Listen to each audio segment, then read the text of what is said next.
Pledge, we'll get started. Greater God, we pause this morning for our deliberations to ask for your guidance and blessing. Guide us as we manage the affairs of the county and as we debate next year's budget. Give us wisdom. Lord, we especially ask for your continued blessing at this week of Thanksgiving, and for those families that are traveling, give your protection to them as they go to gather with one another and restore those family ties and traditions. And thank you again, Lord, for all that you give to us. In your name, amen. I pledge allegiance to the flag of the United States of America and to the republic for which it stands, one nation, under God, indivisible, with liberty and justice for all. Thank you. So, with that, we'll have our first call out to the public, and I'll read our rules as we have been doing. A member of the public may address the board after receiving recognition from the chairperson and giving his or her name. Public comment shall be limited to a period set aside at each meeting for such purpose, and each speaker shall have the floor for no longer than 5 minutes unless the board grants an extension. Board of Commissioner Rules and Procedures and Bylaws 5.13-3, and we also ask you to be respectful. So, public comment is open. Shayla, would you like to go first? Yes, thank you. Good morning. My name is Shayla Arnold, and I am the Deputy Friend of the Court and the current Interim Director at the Friend of the Court office. I am here this morning to request that the board reconsider the Friend of the Court budget request for an added position. This is not a request that was made after the departure of our previous Friend of the Court Director. It was discussed at length well before that by the former director, Judge Lisney, our regional director, Christy Drake, Derek Raymond, as well as supervising staff at the Friend of the Court office. The fact that we are now without a permanent director has made the situation even more dire, as his departure has increased the workload of an already short-staffed office. We have been collaborating closely with Judge Lisney to change the stigmatism that surrounds the Friend of the Court office from the eyes of our clients. But in doing so, those changes have created additional duties and responsibilities for all employees. With more workload comes more other job duties and responsibilities that get pushed to the wayside. This new position would be picking up some of those duties and responsibilities that just are not getting done as they should. As the board is aware, our office receives funding based on our child support collections. This position should help increase those collections, therefore increasing our funding that the county receives. Again, I am asking the board to please reconsider our request for an additional staff member. Thank you. Thank you. Anyone else wish to address the board at this time?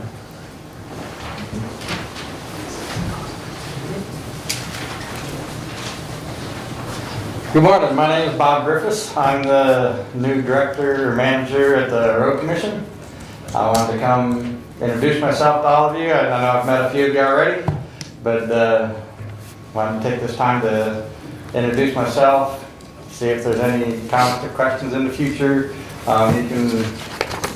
You can contact me at the office. Just a few quick things, just so you know, we're probably working on establishing or reviewing policies that are currently on hand, along with job descriptions and job positions, and there's a whole slew of things that I've already started digging into.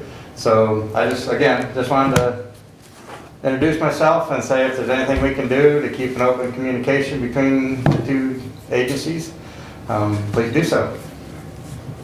Welcome. Thank you.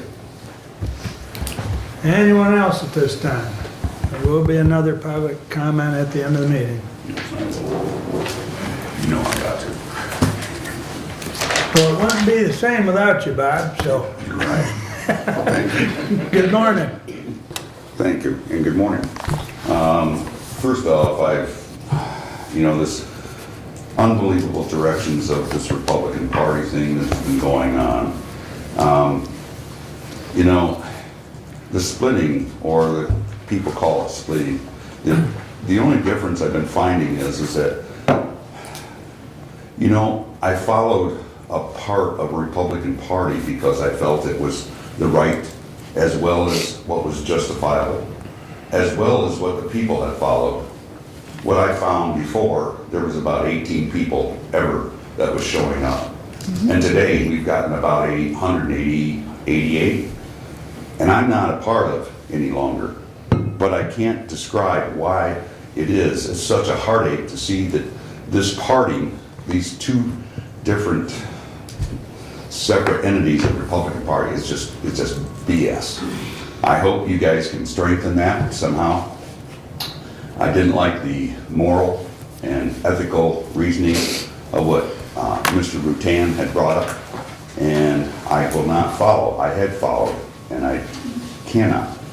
I can say in length, though, that what's happened in this county and the things that have gone into this county,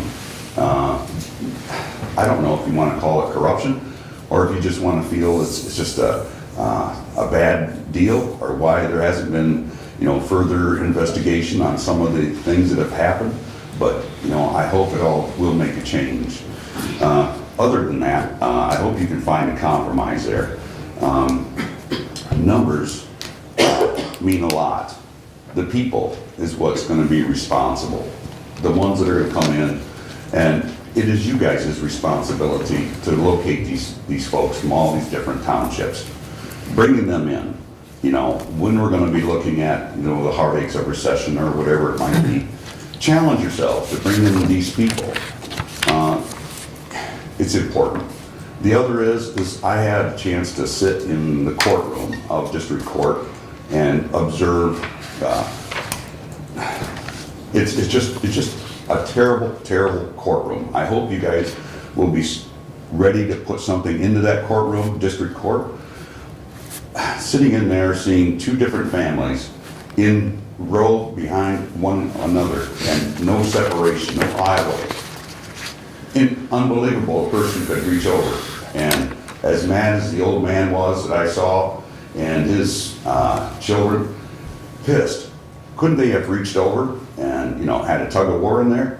Come on, maybe you guys ought to go down there and sit in one of these and watch it happen. Watch what's going on in there. It's unbelievable to watch this. Anyway, thank you. Thank you for coming today, Bob. Thank you. Anyone else at this time? All right, I entertain a motion for approval. I would like to pull 22-132 and put down underneath management and personnel. And then with that removal, I would move to Bill approve the, 22-132, is that what you said? yes, Yeah. move to approve the consent agenda as amended. Support. Any other changes or corrections, additions, whatever? Hearing none, all those in favor signify by saying aye. Aye. Opposed, same sign. Correspondence is listed. Any comments on correspondence at this time? Just that you'll notice the bids are in the correspondence for the HVAC. Very good.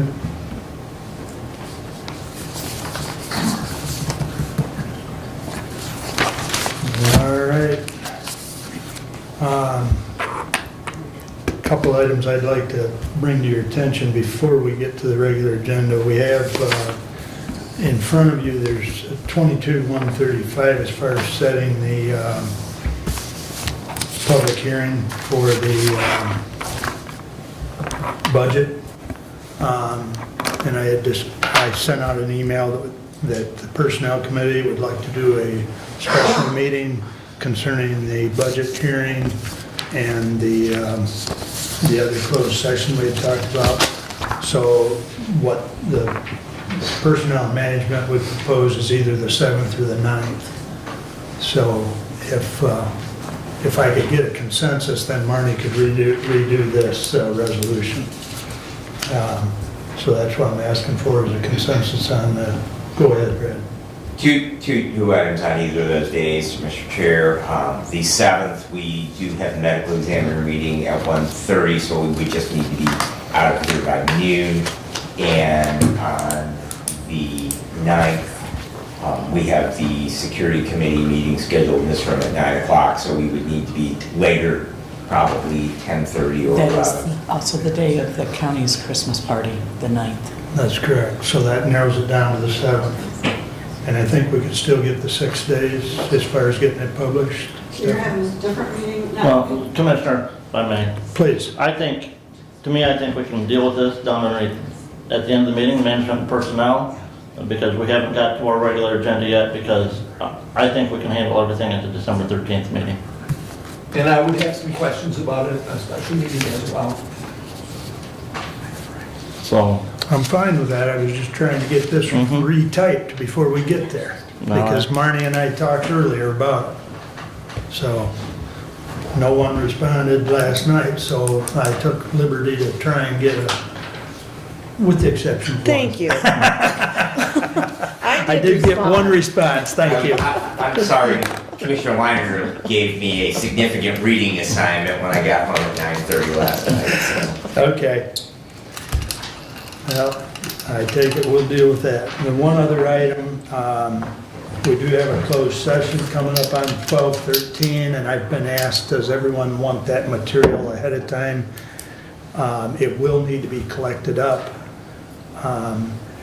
but there's about 30-some pages to be printed, so that could be handed out to us before the end of the morning, but your pleasure. It's concerning the tax foreclosure, lawsuits.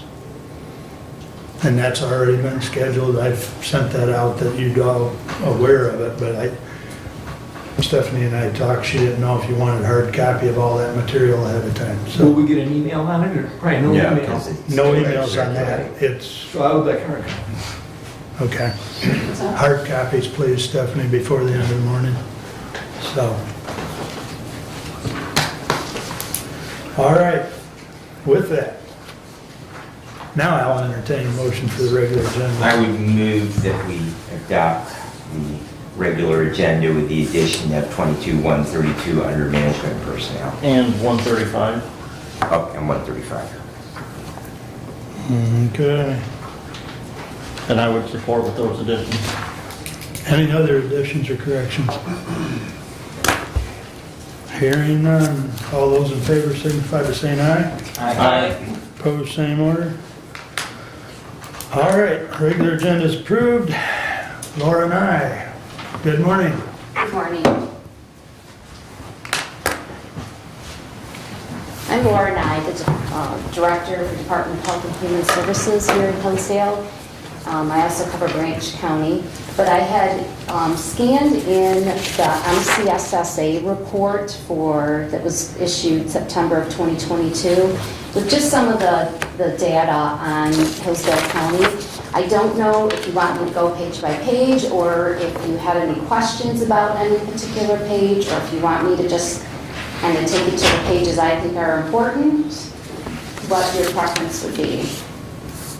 We'll just hit the highlights. Okay, let's go to the highlights. So the first one is this page that says cash into MDHHS Hillsdale County programs for 2021.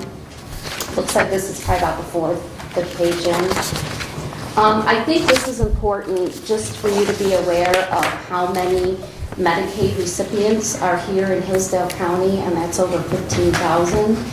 And the amount of money that's paid to those 15,000 recipients is over $108 million. So just so you know that, we do have a lot of folks on Medicaid and getting a lot of medical services that help out the citizens here in Hillsdale. Our cash assistance is 230 recipients, a little over $206,000. Food, 770, there's over 7,700. Those are individual cases, so really people that that affects is you multiply it by 2 or 3, and that's over $12 million, that food assistance money that comes into the community. Daycare is 265 recipients, $911,000. State emergency relief, 1,300 recipients, $373,000. State disability, 28, about 33. So the total number is $122 million that our programs are bringing in to folks here in the community. Below that kind of says, if you take the population of Hillsdale, divided by these numbers, you end up with about $2,600 per resident of Hillsdale that our programs impact. So I think that's an important page. State emergency relief, that's a program that helps folks that are about to be evicted or lose their power or lose heat. So these are the cases that did go down a little bit in 2021. The other number that went down a little bit is children living in poverty. Actually, that went down significantly by about 400 in 2020. The reasoning behind that, a lot of folks believe, is due to the stimulus money that was given out during the pandemic, so that did help children in poverty in the community. So, Child Care Fund, Mark is very rehearsed on that, so I don't feel like I need to go over that. He's at our board meetings, helps review how much we're spending for kids that are in out-of-home care, kids that need residential placement here in the community. So the other thing to note is our Children Protective Services, our rate of intakes went down dramatically in 2022. Part of that was probably schools that were more virtual. Most schools are our #1 referral source. So just so you are aware, my staff have been out kind of doing their mandated reporter roadshow, we call it, so that folks are reminded that if they do suspect child abuse or neglect, that they are obligated to report that. Children in foster care, we went down to 109 in 2022. I believe it's even a little less than that now. So that is good news that we don't have as many children in out-of-home care as we have in the past. So, and I guess to me, those are the highlights. If there's anything that you have questions on, I'd be more than happy to answer those, or if I don't know the answer, get back with you. So I have a question. Go ahead, Doug. So I just went through the packet. Do we have a copy of the presentation? Yes. Can we get? The packet is my present. It was, You said it, I think it's just further back than you can retrieve. it was emailed out by Mark. me Laurie emailed it, Doug, about a week our ago. commissioner, That's to us on November 10th. Okay, thank you. Laura, the question I've got is, you mentioned the amount of money that came into the county, and I think this was fiscal year 21. Is that an increase or decrease over prior fiscal year? It's pretty similar. And are we seeing a similar trend, or have we seen people advance and move off of the need for assistance?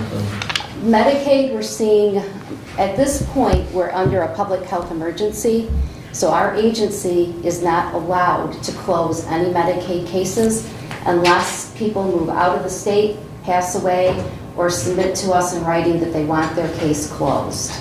So our Medicaid recipients, we have more people on Medicaid now, actually, in 2022 than we have ever had. The emergency timeline keeps getting pushed back. Currently, it's pushed back to April of 2023 before we can start reviewing cases and closing those folks that are no longer eligible. So the good news is more people have Medicaid and are able to get their physical health and mental health issues addressed right now. So, you know, to me, that's good. That people that need care can go and get care. They have Medicaid, they have insurance at the moment.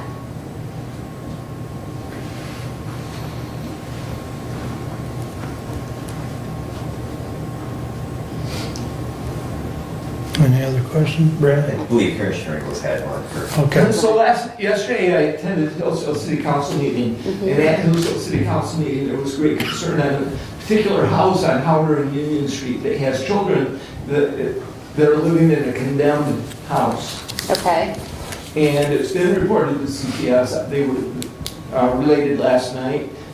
There's no heat in the house, there's no roof and so on in the house, it's a condemned house. And it's got 3 children living in that house, and I wonder what kind of a process does CPS go through to determine, what to do to help these children? so if complaints like that, the first thing that this worker would do is actually go to the home and take a look at what is going on. I mean, we do people have to have a heat source. They don't have to necessarily have central heat. We have Amish that live in the community and they heat by different means. So they would probably look at what is the heat source. Is it safe? Is it considered a fire hazard? If they're heating with their It's a oven. condemned house. Well, right, and my staff have to determine if it meets minimum standards. And if they're able to meet the minimum standards of the children, we cannot necessarily open a case. It does not meet minimum standards of our community. No, it does not. However, the child protection law is the law that we have to operate under. And I made note of the address and I can go back and look into it. The other thing is, when our staff are working with folks, they can't announce to the world, I mean, it's confidential cases. So. Well, the only reason I talk about it today is because last night it was public comment. Okay. And so as a result, it's of a public record. And the children are in jeopardy, according to what I heard last night. Okay. And I'm not a CPS person, I'm not an investigator. Right. But I am someone with great concern.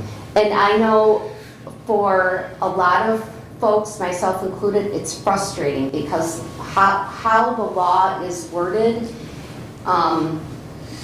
it might not be a place that you or I would ever stay, but if it's adequate, if it's meeting the minimum standards, we cannot intervene. Can we offer services like go and apply for emergency rent at some place that would be appropriate? Absolutely. So with all the help that's out there that we hear about on a daily basis and that you just described in your report, it's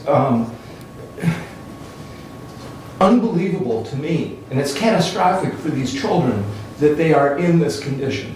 And to me, it's such a dropping of the ball of administrative and departmental and governmental lack that that goes from department to department that needs to be addressed, that everybody agrees something needs to be done. And it seems to me, and yes, I am getting excited about this, that DHS is the one that I keep hearing about that can do something, yet these children are in a condemned house. And it's been for months and months and months. It's been ongoing. It's something that does need your intervention. Yep. I don't disagree, Doug, and I will certainly look into it. I'm just trying to explain that my staff, there's some things their hands are tied. Right, so action is required, conversation and looking into what is passed. And that's all I'll say. Thank you very much. All right, thank you for that concern. Well, correct me if I'm wrong, Laura, but there are some other departments that need to get engaged. And such Walt has as- been getting bounced back Such and as the forth. health department. Right. Yeah. And If a place is You know. truly condemned, then yes, it's up, our agency can't do anything about it. That's the health department to have folks.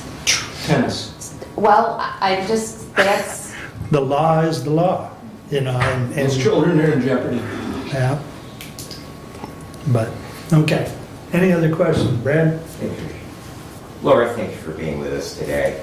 I'm just curious, big picture, and I'm sure my fellow commissioners are interested because we own a building which we lease to your agency. I'm just interested on what the overall picture looks like as far as bringing employees back to a physical location versus staying virtual. I know in my interactions with a number of workers from state agencies, just being in and out of a lot of homes every day, that awful lot of folks have been working from home over the last couple of years. I'm just wondering what the current status is on that and what the future prognosis for, are we returning back to physical offices? Are we going to continue on with the virtual environment and work from home? For our assistance payment workers, the folks that process food stamp applications, Medicaid applications, I do not foresee them coming back to the office. We keep a skeleton crew of 3. They rotate in. They're in a week at a time. They are much happier working from home. They're more productive working from home. Their files are all electronic. They don't have any, so it's not like they've got paper files sitting around at their houses or anything like that. Our children's services, the foster care workers, the protective services workers, most of them are in the office on and off every day. It's more of a job that you have to be out in the community, you have to come and get a car. Basically the things they see in the community are more stressful for them. They need to be able to talk with their supervisor person to person. There's a lot of secondhand trauma with that job because, as Mr. Ingalls described, there's some heartbreak out there. So they are more in person. So half of the building is being utilized daily. The other half, we are using 3-4 cubicles per day out of the 20-some that are there. So when the lease is up, I have not heard from the folks in Lansing way above me what their thoughts are as far as renewing the leases on these large buildings that they have. So I have some theories what might happen, but I hate to share those because they're just my own little theories, no fact behind them, so. Thank you. And I would be happy to buy you coffee if you wanted to share those theories. Okay, anything else? Well, I do have Kathy, a go question. ahead. On one of your slides, it says that the child care fund covers the cost of eligible youth in out-of-home placement. 1/2 of the expense is reimbursed by the county, and half is by the state. So, do we have any idea our county portion, if it's increasing, decreasing? And the reason I say that is because part of the budget process, the DHHS payments get netted against the child care fund payments. And so sometimes it's hard to truly understand if those payments are increasing or decreasing. And so I guess I'm curious what you both know about that. Well, I would say because our number of youth in a foster care setting has come down, that we're spending a little bit less than we did years prior. With that being said, we also, our kids that have to go into a congregate care or a residential placements, those are very, very expensive, and that price per day isn't going down. So we typically have 2 to 4 kids at any given time that are in a congregate care setting. So, I mean, it used to be $189 a day, now some of them are $400 and some dollars a day. So it's kind of a wash. I mean, I believe that we had asked for the same amount of money this year as we had last year. Mark is at our meetings, so if we need to juggle money, we make him aware that, our foster care line item, we have we're not spending it as high a rate, but our congregate care, we shuffle it, we JV it around. So it's not taking any more money out of the county, but sometimes we do have to change it to cover everything. If I could request what those costs have been coming to the county for the last 3 years, I know that we as the budget committee were trying to get those numbers, and between time constraints and I don't know if it's time constraints on our side or your side, we weren't able to get them. So is that something we can get? Yeah, so if I gave you like the end of the year, the last month of each year, that would give you the summary of here's what we spent all year. Would that? County's, right, I want to know how much the county has spent for the last 3 years. So that would be our child care fund. Should I email that to Marnie? Would she get that to you, Kathy? Yeah, that'd be one way to get it to me, yeah. That's easy. If that's the email you have, that's fine. Yeah. Okay. Yep. So I'll do our last our fiscal years, ends in September. So if you have the September reports for the last few years, you could see how much we spent in each line item and how much the county paid, or how much the state paid. Right, that's what I would like to see, please. Okay. Thank you. Now, Vicki and I have emailed, and she did confirm that now, for whatever reason, the county's capped at 160 and change. I'd have to look up that email. Okay. On those out-of-county kids. Because, that was discussed at the last meeting. She brought that up, which was news to, I think, all of us. Because we thought we were on the hook for the 300-400. Okay, so that those big past bills, okay, good. Yeah, so, that's a huge relief that that's changed. She said it's been within the last couple of years, but I hadn't noticed it. Right, So she brought it to our attention. So instead of getting tagged for $300-400 per kid or more, right, we're getting tagged for 160 and change, and the state's picking up the balance. okay, good, So, yeah, that's a good. huge Because help. that is really hard on counties when they, Oh, terrible. so, So, okay, okay. all right. Any other questions? All right, Okay, thank you. unless you want to put a plug in for your vacancies. Well, we did get our allocations this year, and we're down to one vacancy. Okay. We were cut staff, so, Okay. All righty. okay, thank you. Thanks, Laura. All right. Our next standing order is an informational piece for Colonial Life, similar product as Aflac. So I thought I'd have Tanya and Bradley have joined. Thank you. To give a short presentation on whether or not we want to switch. So I guess if you're going to hit it off, Bradley, go ahead. All right, I guess I was told you're pitching today, I said, okay. First of all, happy Thanksgiving, everybody. Looking Thank forward you. to that. I understand there's some frustration with your present carrier. That's what I was told. I'm very well aware of that. I can tell you, very simple, straightforward, Colonial Life is the preeminent voluntary benefit provider in the country. I would consider us more of a boutique, okay? Our benefits are better, and our costs are lower, and our administration services are state-of-the-art, period. I can say that because I've got 30 years with Aflac, and I've been doing Colonial Life, and I switched over, as has done a number of other folks who are with us today as well. There's been a talent drain because of the frustrations that we're currently experiencing and so forth. Claims administration, reconciling invoices, making changes and so forth. So what you're looking at is essentially we're providing benefits that do the same thing as your present carrier. They just do it better at a lower cost to employees. This is an employee-funded program. They pay for the benefits that they want. So I'm not asking you for money today. Isn't that pretty cool? For accounting. So this is part of your budget. So what this will do is it'll allow you to offer more flexibility with regard to the benefits that your employees will have. This is a voluntary program. They pick and choose what they want. We help them pick and choose plans and design the plans to meet their individual needs. Okay? So from the perspective, what you're considering is, will we be able to provide a better benefit, better administration? Will it put a lot less burden on county staff? Yeah. Okay.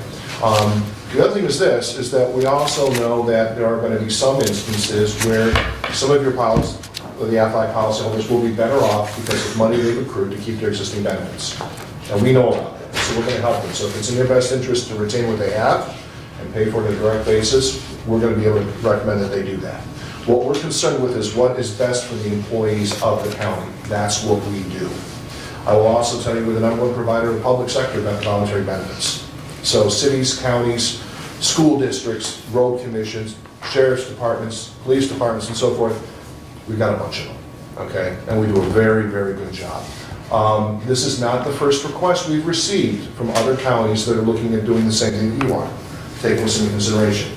Now, this was brought to my attention last week, so we scrambled a little bit, and I sent out Mark said, hey, we gotta have something by noon. I'm like, okay.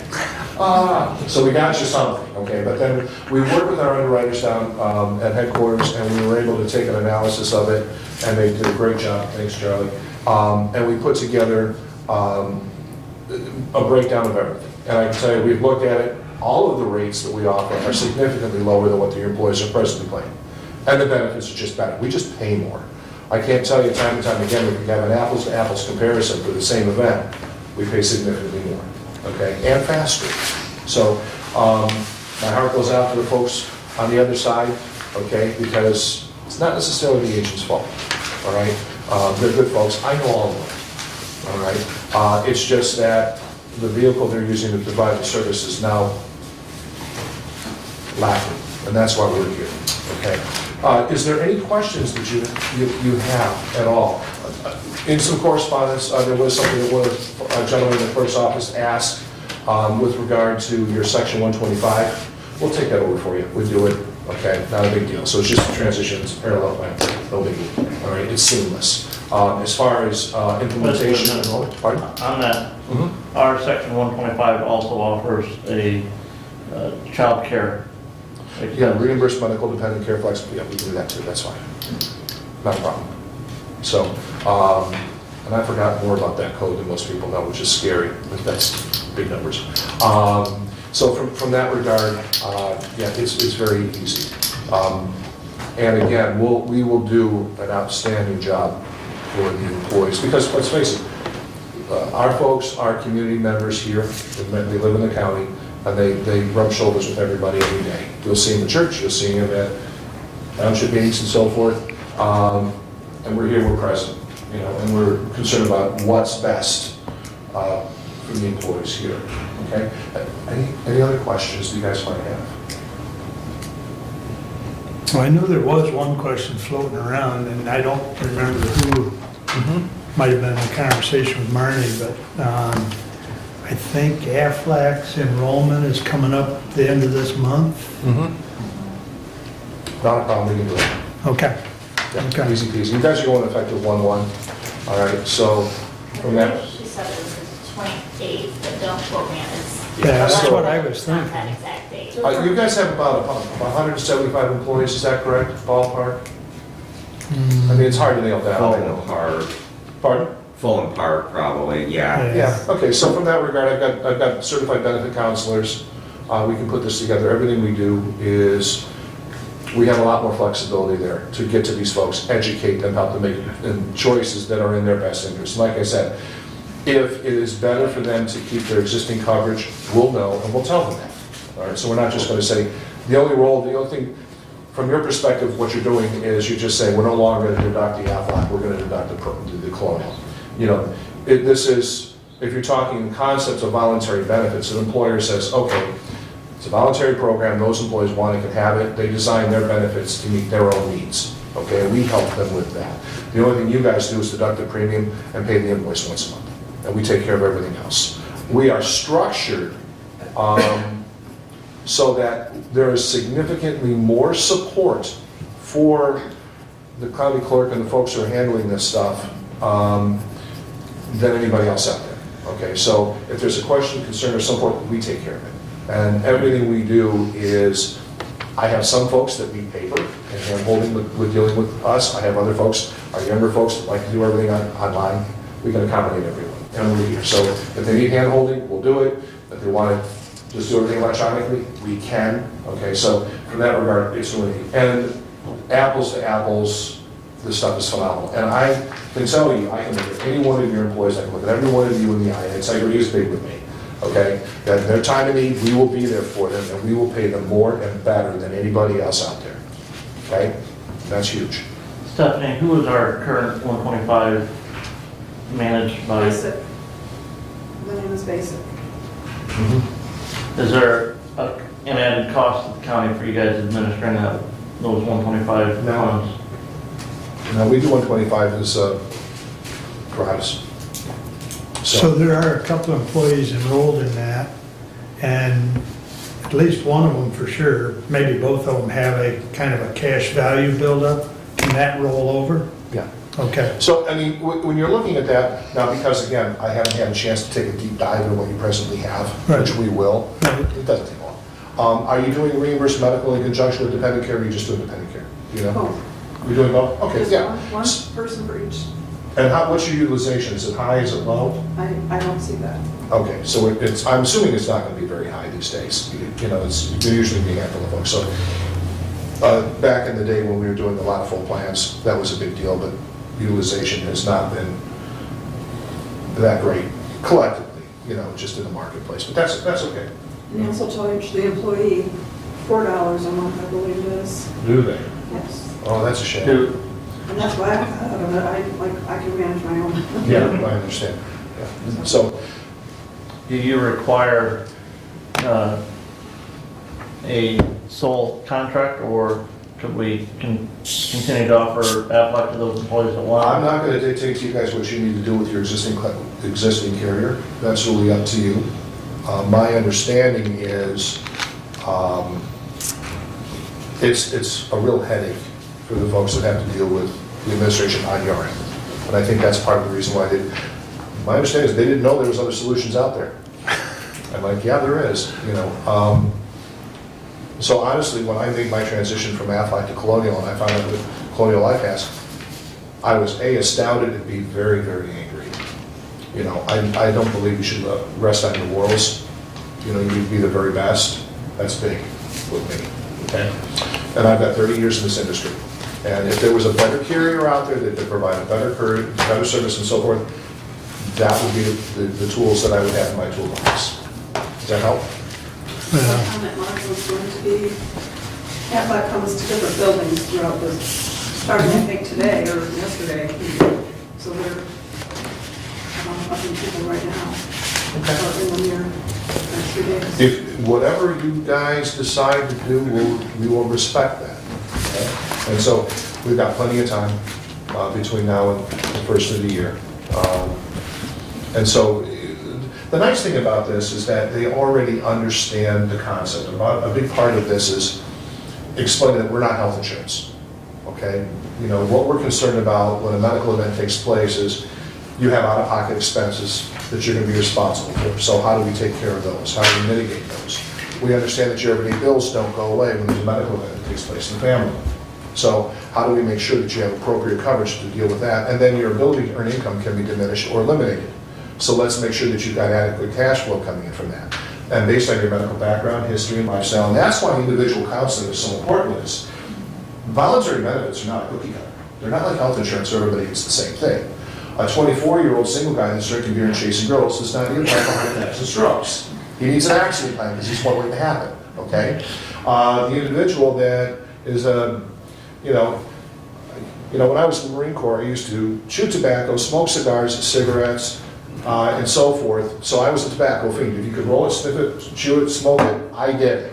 Okay. Instead of my hand grenades, I had tins of Skull. All right. So for those folks that have a history of cancer in the family, tobacco use, they go in the dark. A cancer plan makes a lot of sense. The first question we ask anybody is if you got sick or got hurt and couldn't work or had to take time off work to care for a spouse or child, how long could you pay your bills?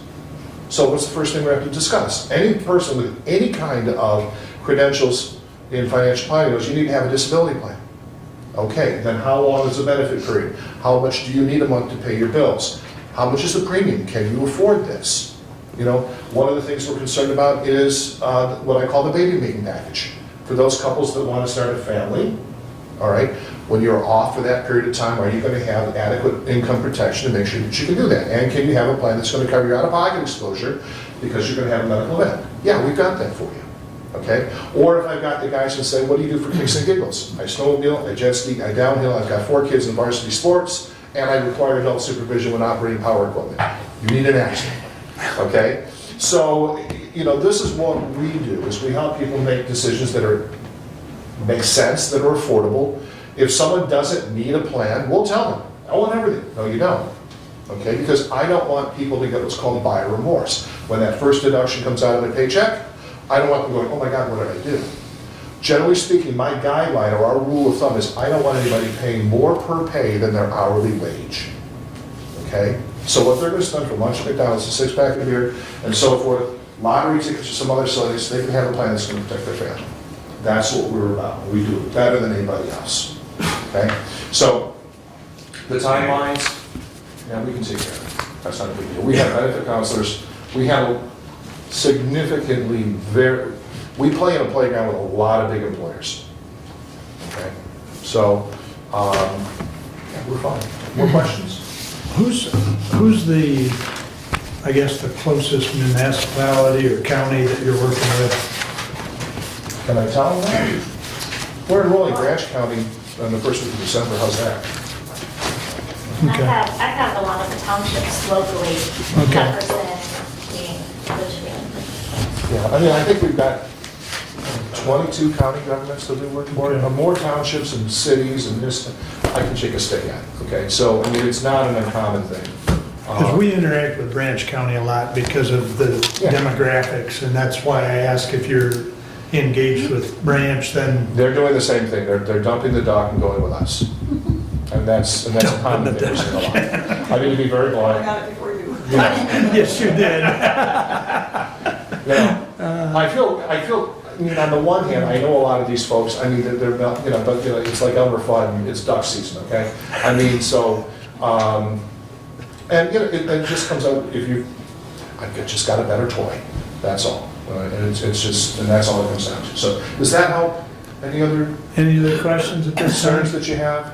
I think the board's got to digest it, and then Oh, yeah. we'll get in touch with Tanya or yourself. Right, get a hold of Tanya because, she deals with people better than I do. I'm surprised they let me do this. They don't usually let me talk to folks. Does she want to talk at all? Do you have any questions for me? So Tanya would be our local representative? Yes. Yeah, she's here, she's local, that's the best way to do it. Correct. We prefer it that way. Okay, I always want, especially when you're talking about, government entities, I want someone that's local, that's present, that's involved, that already has relationships and knows people and so forth. That's, you can't put a price tag on that. She's accessible, she's here, everybody knows her, so it's a good thing. Okay? okay, any other questions? Thanks for your time, and thanks for the information. Thanks, guys, appreciate it. Alrighty. Alrighty. Well, let's jump into committee reports. Brad, you're up first, sir. Alrighty. We did have our Prevention Works meeting on the 10th of November. We're continuing on updating our 22-23 action plan. We just got through marijuana and are moving on to the next drug of choice. In fiscal year 21-22, there were 23 patients who received outpatient services, 20 admitted to residential treatment, and a total of 80 people served. There were 2 community education classes on vaping held November the 17th. There are plans to hold a local holistic health fair. We're looking for a location for that. Prevention Works Coordinator Chris Firestone will be training our community action agency employees, that's the Hillsdale County ones, in Narcan administration. That was really a nice invitation from Toby Berry for us to do that. And so we will be working with them to get that training rolled out for them. And we continue to seek community agencies, entities where there would be interest. So if there is anyone that is aware of a community group working on getting some Boy Scouts right now, training in that. Mark and I are meeting with the representative in Jackson-Lenawee County, along with the medical examiner's office on December the 7th to discuss a 3-county collaboration. This is the 7th. I think so. Let me double check while you I just continue. double checked my calendar last night when I wrote this up. Did meet with Judge Stuyvesant on how we can resolve backlog of outstanding warrants. A lot of this legacy COVID stuff due to not housing prisoners in jail when we were concerned about bringing COVID into that facility, and our continued overcrowding problem.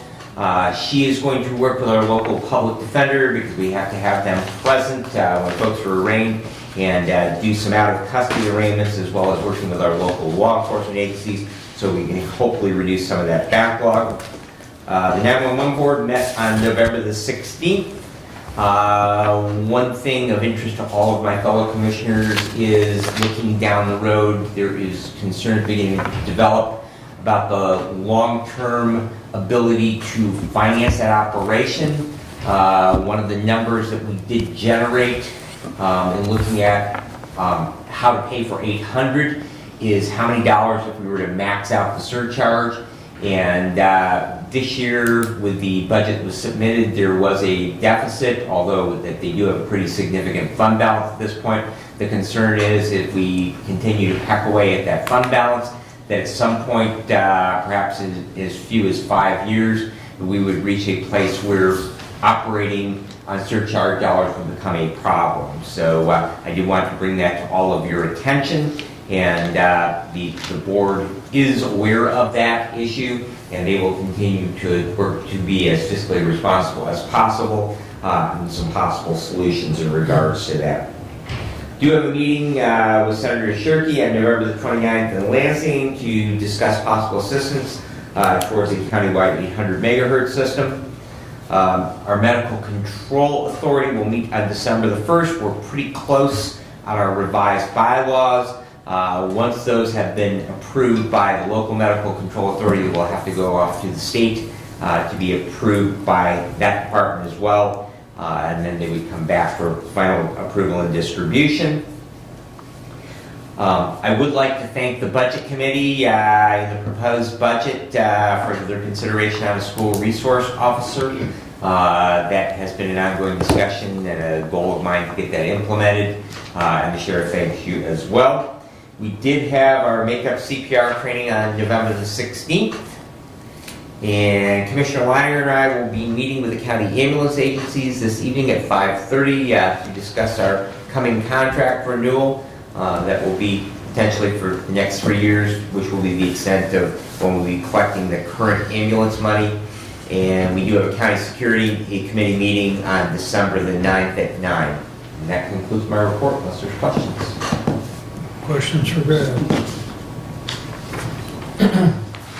Hearing none. Doug, your turn. Thank you, Mr. Chairman and Commissioner Benzing, for a short report. I think my report will make up for the shortness of what the Commissioner had. From the EDP, the report was that the entry-level jobs are going away due to robotics. Also, the high cost of equipment being used and the training required makes it very difficult to have low-paying jobs and folks that are unqualified to operate that equipment. So those entry-level jobs are going away. The EDP does loan to small businesses. They have a good interest rate to help. They try to be success-oriented, and they have several active loans that are being repaid that helps the businesses in our community in terms of startups and others that are expanding. They have community promotional videos on the EDP website of all the communities, Reading, Litchfield, Hillsdale, Jonesville. They're very good in promoting and describing our area to those that are outside our community that are looking to come our way. They did set their meeting schedule for the next year.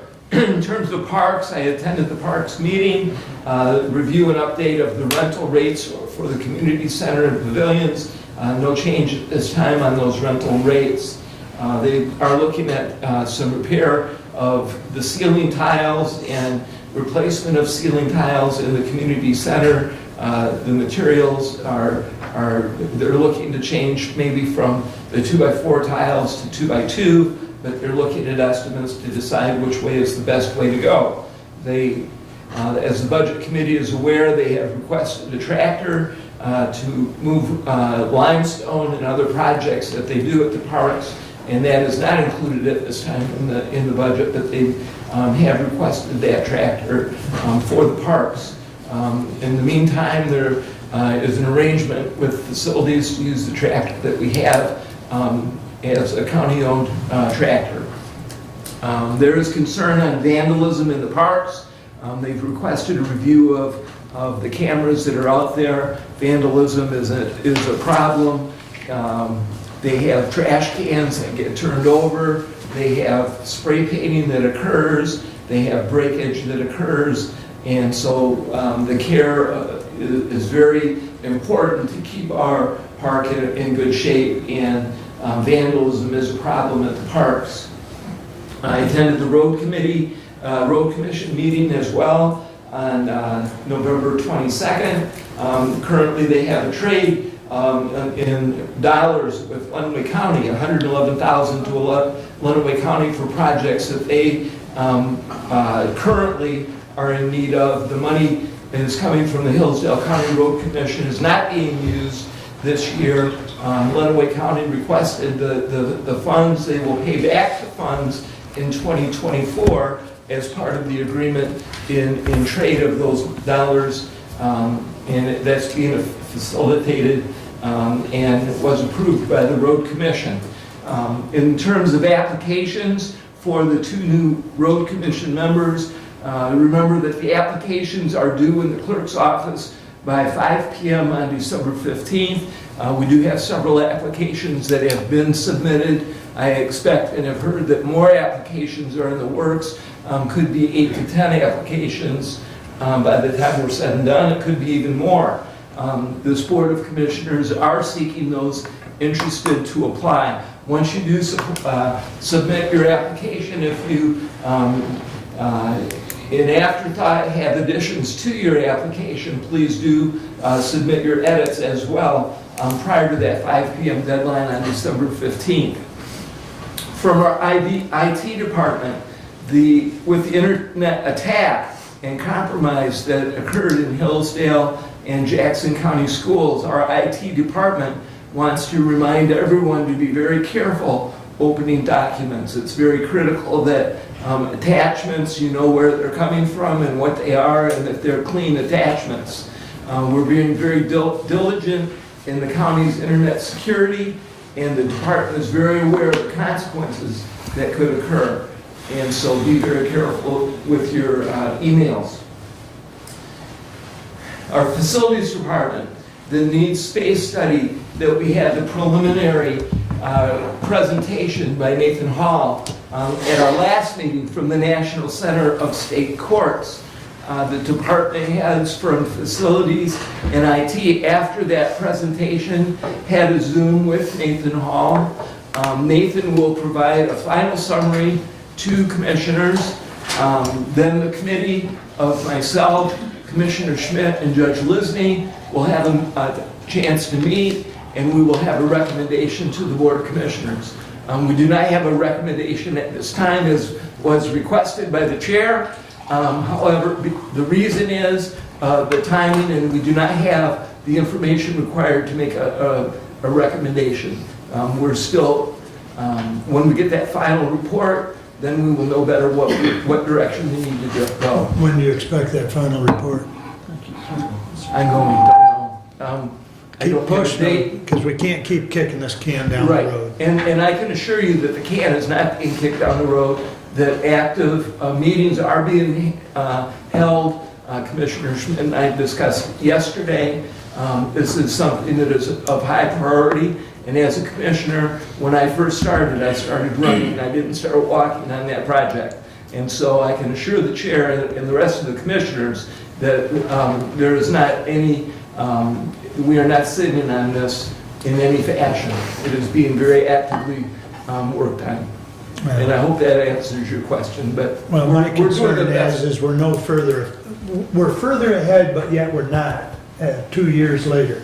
Yes. You know, I mean, we've got to make a decision and figure out which one of the options we're going with.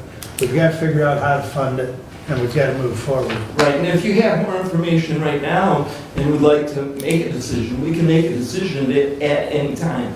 We do not need to wait. And if that's the preference of the board, then we can do that. However, I don't think that's in the best interest of the county or our people that are in our community. So That's that fine. being said, I'm moving as quick as we can, and I don't have a hard date for when that report will come in, but I can tell you that it's Soon. hopefully. So. Thank you. Yep, okay. So, HVAC for the front of the court building. We have received 4 bids from vendors. The facility committee did meet yesterday. Facility Director Finley is here today if we have any questions. The facilities committee, in looking at the bids and in discussion with the director, recommends to accept the bid offered by Adrian Mechanical at $408,670. That would be the bid security with the base bid and the performance bond that totals $408,670. The bid proposal that included after-work hours is not the bid that we decided to accept. Doug, if I may, I've already scrolled past It should be about page 32, that Okay, that's what I summary. was asking. And you'll see the comparable numbers from Adrian. 34, sorry. 34, okay, thank you. Adrian Mechanical, Griffiths Mechanical, Positive Trades Group, and Ryan and Bradshaw.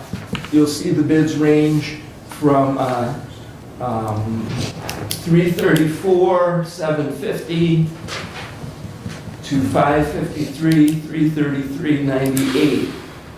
There are options to have alternate after-work hours, which does considerably change the amount of dollars that each of these vendors has bid. In discussion, this Adrian Mechanical is not the low bid, however, they have the equipment that we prefer. And again, if we have any questions, please do ask. The timing is to begin as we go into winter. The schedule we saw in our last packet that the engineer provided, there is a letter from the engineer that recommends Adrian Mechanical as well.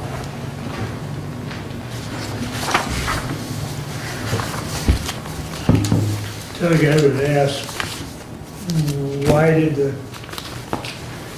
facilities committee not look at Griffiths when they're $200,000 cheaper?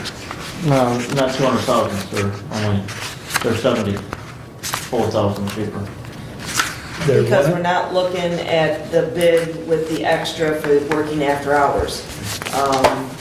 The first and fourth one being Adrian and Ryan and Bradshaw, they had a significant increase to work after hours. And so the expectation is we wouldn't work after hours. So they're about 70,000, okay. Yes. Who wouldn't work after hours? No, I'm just saying the other two did not put such a surcharge at working after hours. Oh, The I see. first and the fourth one added a pretty large surcharge for working after hours. The other aspect was that we felt that the low bids from both Ryan and Griffiths Mechanical and Positive Trades did not include future change orders that we felt would be coming our way, so that the low bid price was a price to get the bid with change orders that would change the number of dollars that we would end up spending.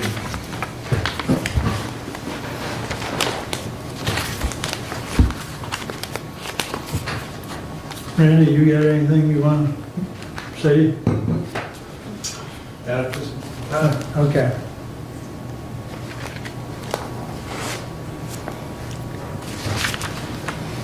Randy?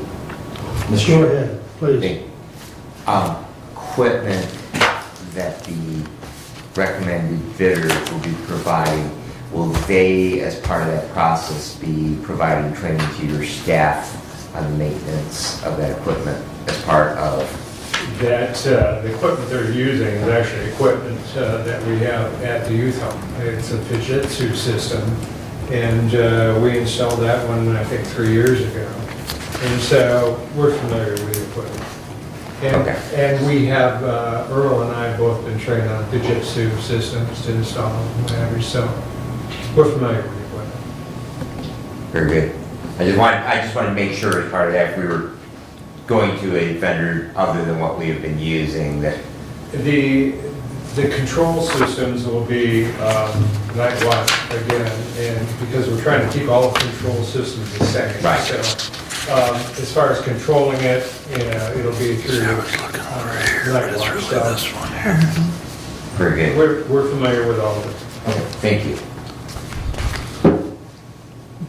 The system here and the system in the courthouse are LG systems, correct? Right away, you have two of these. And we're now, and we just, I do believe when we came on this board 2 years ago, we approved changing what had been the approved system at the courthouse to the LG system. Correct. We've got a bid for an LG system, I believe here, that's $70,000 plus. Why aren't we taking that bid? Several reasons. One is I am not pleased with the equipment. We have, as we speak right now, we have a system downstairs that's not operating correctly. That's LG. I'm still not happy with what's going on over at the courthouse. We don't have that resolved yet. That's LG. I have a system out at the youth home that I haven't seen in 3 years once we started it, and that's the Jitsu. That's why. Reliability seems to be stronger with Fujitsu. What have we spent on repairs on this system since it was out of warranty? The compressors are still in warranty, and I would say we probably have spent between 15 and 20,000, probably in that neighborhood, over 10. But the bigger factor's been the downtime. Right, lost productivity. Well, yeah, exactly.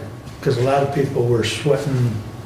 Yep, and Bad the as all system summer. keeps going off downstairs right now. We're running data right now to send over to LG to, so they can figure out what's wrong again. So the system that you're talking for friend of court, just to be clear, would be the same type of system that's out to the youth home? Correct. Okay, thank you. Any other questions for? I do have a question. Go ahead. In Adrian Mechanical, it does talk about the controls being KWI. Is that night watch? Yes. Any other questions for Randy or Doug? What's your pleasure, Doug? So I would move approval of accepting the bid from Adrian Mechanical at a bid of $408,670. Support. I'll allow further discussion if need be. Brad? And we are funding that from ARPA. Correct. Now, it would come out of the capital improvement fund. Well, it's gonna come out of the capital improvement fund, but yes, with ARPA dollars. But it was funded with ARPA dollars. It was on That the was list. the discussion, It was right. on the ARPA Right, list. right. And that is where the funding essentially is coming from for Okay. this. Thank- Yes, so that when we talk about what kind of ARPA money we have left, once this gets passed, that's committed, then that money's not on, that is no longer available for other projects. Thank you. Yes. And Commissioner, you indicated that you thought the other bids were lower, so just to get the bid, and then you anticipated change orders. So are you telling me that we're gonna spend this amount and no more? I'm not saying that there will be no change orders, but there certainly will be less change orders. That's the answer I have been told.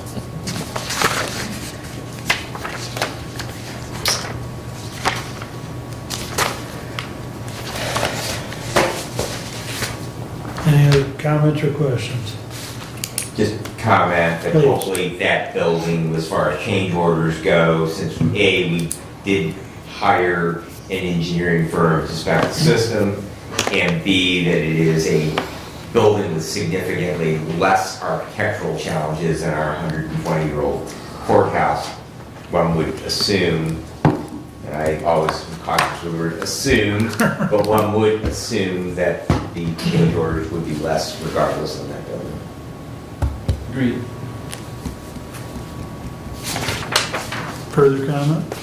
Questions? Motion on the floor? All in favor? Could we do this by roll call because it's We dollars may. involved? We may. Commissioner Benzie, Yes. Commissioner Leininger, No. Commissioner Ingalls? Yes. Commissioner Schmidt? Yes. Commissioner Wiley? Yes.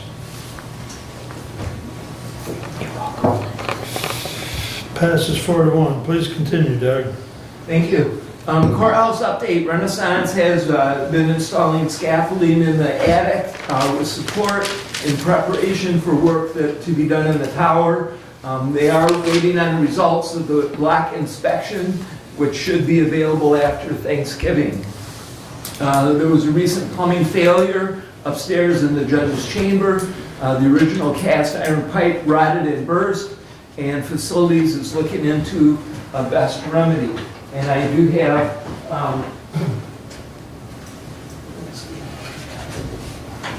show and tell. Show and tell.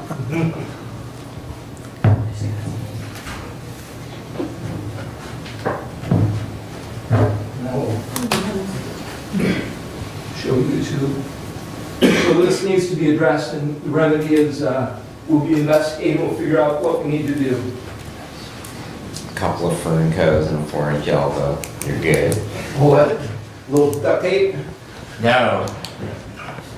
So Randy, well, if I may, Commissioner, Yeah. through all the other remodeling of the courthouse that's been done, nothing's been done to address the cast iron plumbing. No, nothing's been done for the cast iron. We did have a failure 3, 4, 5, 6 years ago, and where the clerk's office ended up down in the drain's office, and we had to put in new ceilings and do the same thing there. But so all I'm saying is the building's full of cast and It's old. End of life. Much like 70% of the housing stock in Hillsdale County. Probably so. So that is one issue that needs to be addressed, and we're looking into the best remedy for the rest of the plumbing as well. Facilities is also going to be looking into the windows at the courthouse as part of the current project, and we will be bringing information on windows to the commissioners in the next meeting or two. We will be actively looking into the windows. We have pricing that has been 10 or 12 years old or more of $212,000. Those windows, that window project never was acted on when it was needed at that time.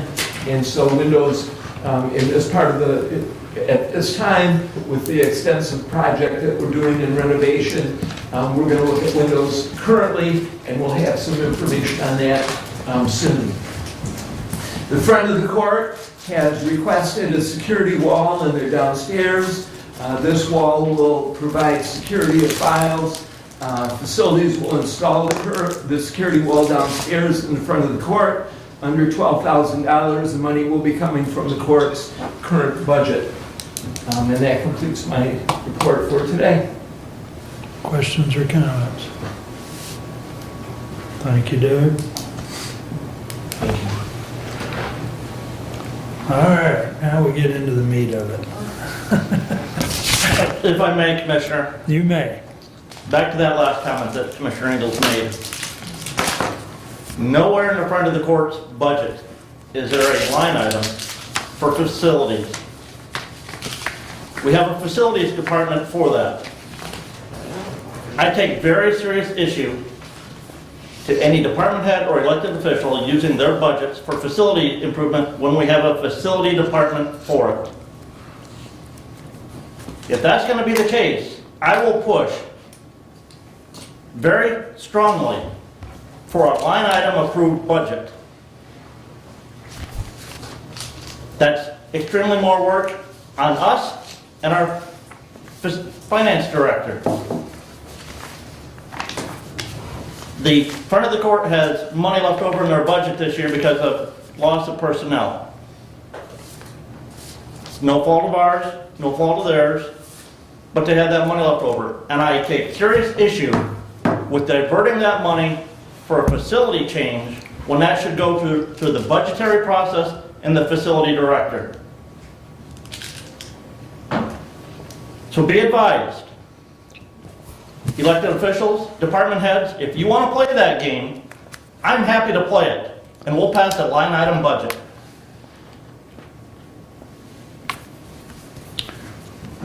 Kathy, you're up, please. If I may, You may if you want. just that if the board would prefer to not do that project, we can decide not to do that project. However, that isn't what the request was. The request was that they can fund it and the facilities would install the wall. If it becomes something more, then maybe we do need to discuss it, and maybe we should decide either to or not to, rather than leave the topic hanging. I would prefer. And so if my report is not quite complete, I would like to complete my report. I would, and Derek, you may clarify this for me. If this work gets done by the facilities department, we talk about front of the court has it in their budget. Front of the court has it in their budget because somebody has left. Wages would be funded by the state to the tune of about 60% or 66%. Will this construction be funded by the state to that same tune? I don't know the answer to that. And I don't know the answer to that. So again, when the comment is made that the money's in the budget, the total dollars are there, but if the expectation that the county's only going to pay 30% of it or 33% of it, if this is done, the county's on the hook for more than that. So I just want to make that a little bit of a clarification. So I will agree that by doing it this way, they did circumvent going through the budgeting process. But I think we also need to look at overall, is it what's necessary? I will say I asked some questions because my concern was building up the walls and making them permanent walls, whether that decreased our flexibility if we needed to reconfigure offices out there. And I was told no, that is not the case, that the walls going to the ceiling would still be movable without a whole lot of issues or cost. So, I did ask questions. I would say that, I'm torn on the issue because, again, I would prefer it to go through the budgetary process and that it goes through budget, through the normal channels, instead of doing those kind of projects because I wasn't fully staffed, so all of a sudden I'm going to use this staffing dollars, which the intent is for staffing, not for construction projects, and I'm going to repurpose those dollars. And I'm always disappointed when I see that happen, so. May I clarify? You may, Randy. Thank you. What they're talking about is making a wall to create a secure area for the files. Right now, files, people can walk in and out around them and everything else, and the state's not liking that, and they haven't liked it for a long time. By putting in that wall, it's enough space that we can actually move the files that are upstairs at the far end and bring them down into that secure area too, which opens up more room upstairs.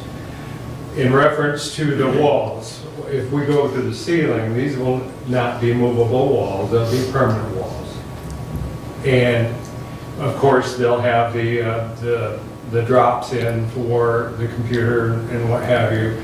That's the reason for the additional 2,000 over and above minus for IT. So that's where the total cost comes. Now what it does is it makes it soundproof so they can talk to their clients and everything without, being overheard by other people and other cubicles. That's the whole purpose behind it. The way they wanted it, it would not fit with my plan on the HVAC. And so by redrawing it and making it so it would fit, and therefore each office would have its own HVAC like it should have and that sort of thing. So that's, I just wanted to clarify, once these walls go in, they're not movable. So my information that I got, I stand corrected, and I appreciate that, because again, a little bit of my concern then is if you go ahead with this and make those permanent walls, have has the due diligence been done in that building to make sure that those are where the permanent walls should be, and that the spacing is correct for the offices? And if you move all the files downstairs, you decommission the elevator, is that an issue? So again, decisions that we make affect other decisions, and has this whole thing really been looked at to see if it's done, that we're doing the right thing?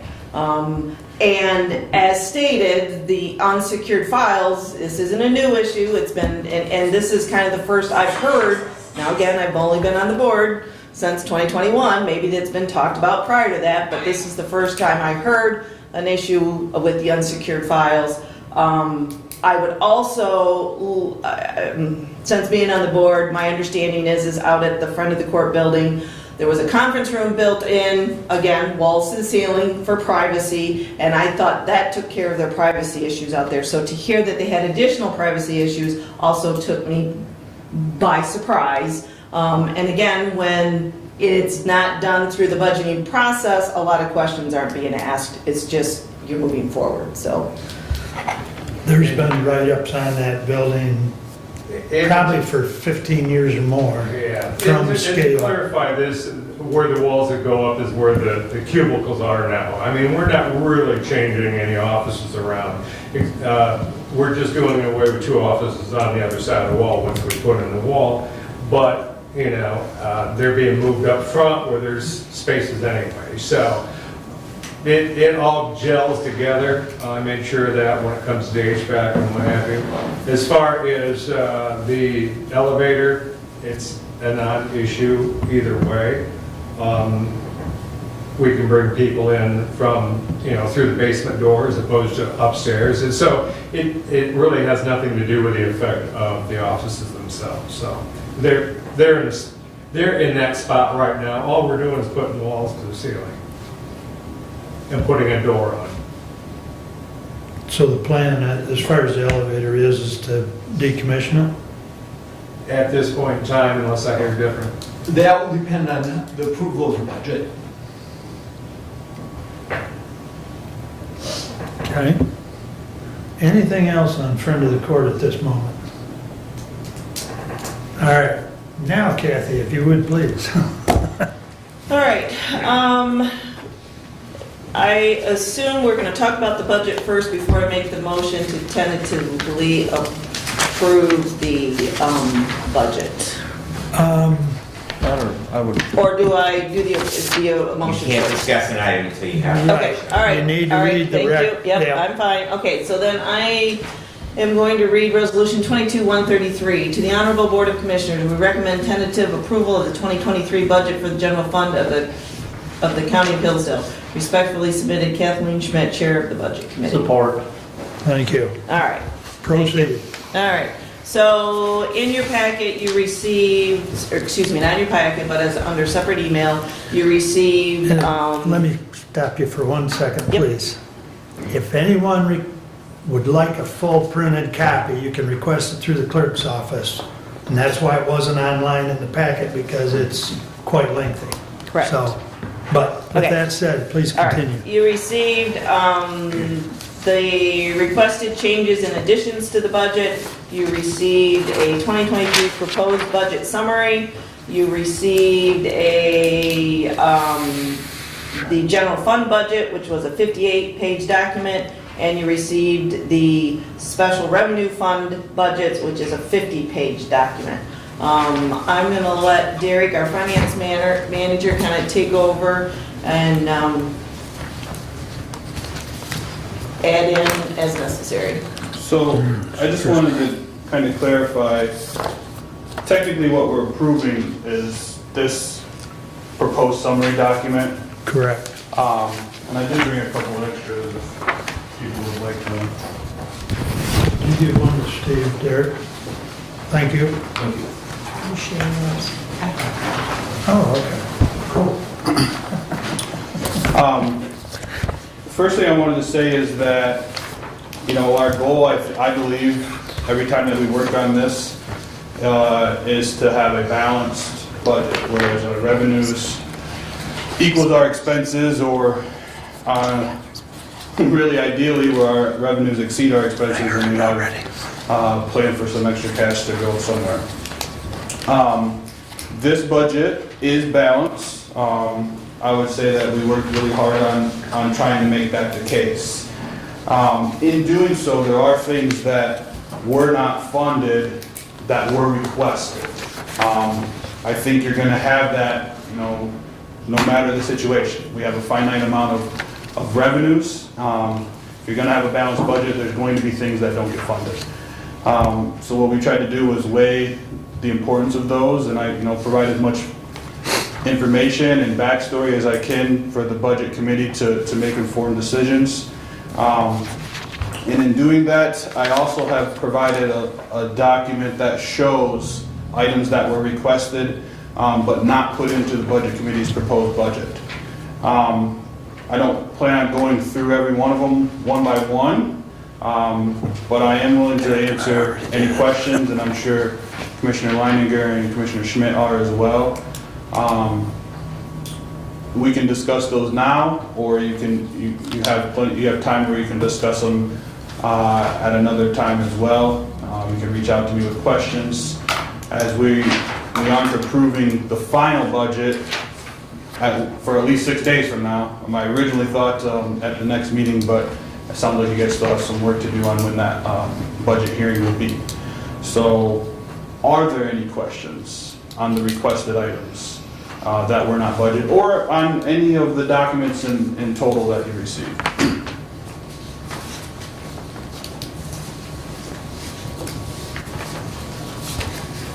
I just did a general information question, Derek. I don't know if this is addressed really more to budget or it is to you.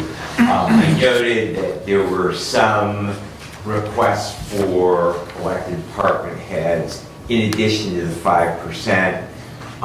It is my recollection that wages for elected officials are set by resolution of the Board of Commissioners, and so just to help me remember, because things changed a little bit since my coming back 2 years ago, are the electeds outside of the Board of Commissioners automatically indexed to increase at the rate of the hourly employees, or does that require a separate resolution? Is there not an automatically assumed increase for those elected officials, and it requires a resolution of the Board of Commissioners? My understanding, as we did last year, is that we'll follow up with a resolution on the electeds. And I don't know that we did the appointeds last year. We very easily could do a resolution for both, I think, but right.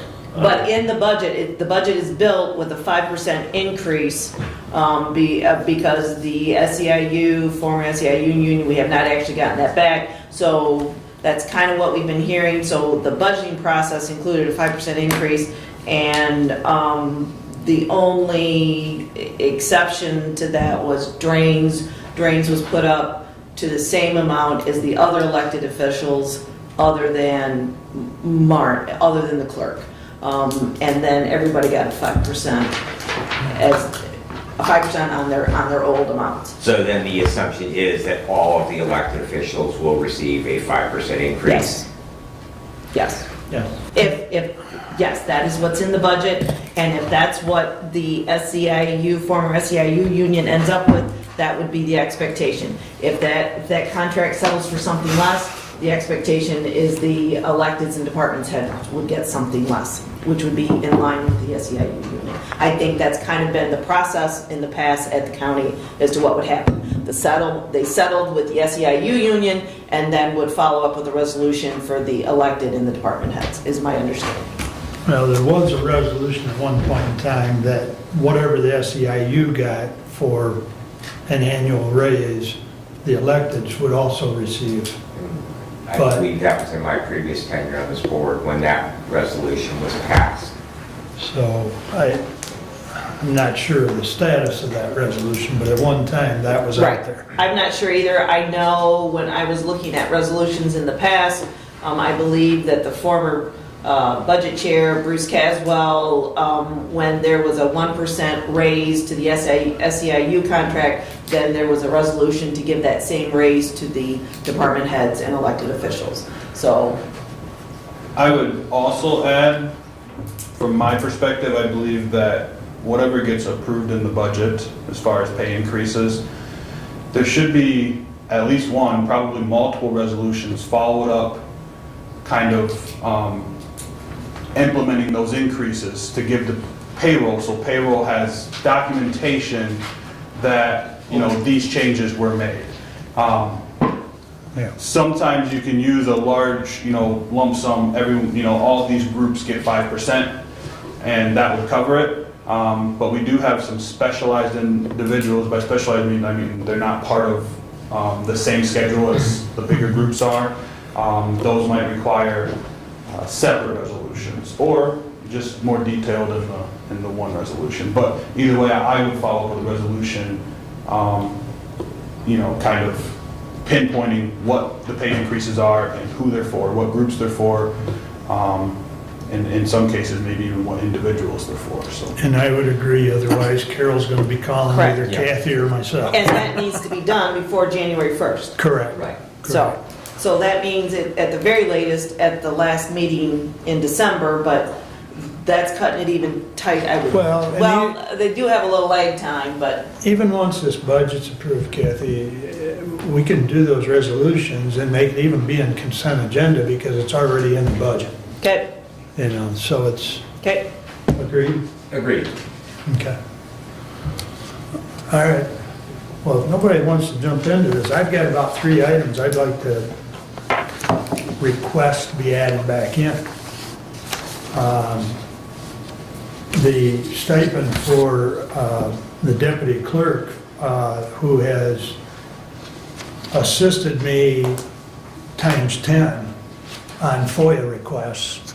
And I went back last night and counted the ones that have popped up just in the month of October. There were 58 FOIA requests, of which probably half of them, roughly half of them, him and I had correspondence on. So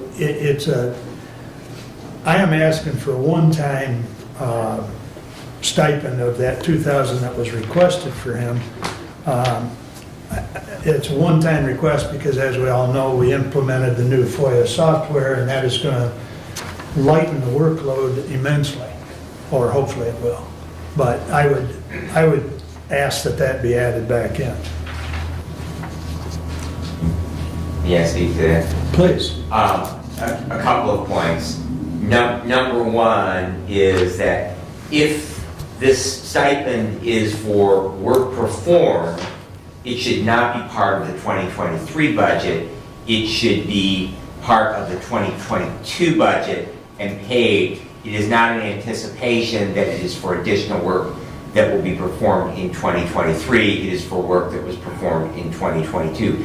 With that said, I do have issues with that because I will recall that when the 911 assistant director, not the current one, the previous one, was an hourly employee and was regularly dispatching and being paid for overtime, under a previous budget chair, that position was changed to a salary position, and that additional work continued, those additional duties continued. Much like many of our other salary positions, there are times when there are additional work. That is the nature of a salary position. And while I greatly appreciate the work that has been done in that regard, it is in many times the case of those people, ourselves included, that are salaried that do additional duties over and above our salary, and yet we are expected to do that work for the amount that we were scheduled to be paid. And I think that it simply gives credence for other places where people do things over and above what is normally their duties to make similar requests in the future. And I am not in favor of the idea of paying that stipend for doing that FOIA work. I would say that we've talked about this in the past, doing the budget, and I just do not go down that argument, that road again. It was denied then, and so I would not be in favor of it. No. I know we've talked about it before, and I'm not in love with stipends, but I feel that we need to reward people that have gone above and beyond, but I've had my say on that one.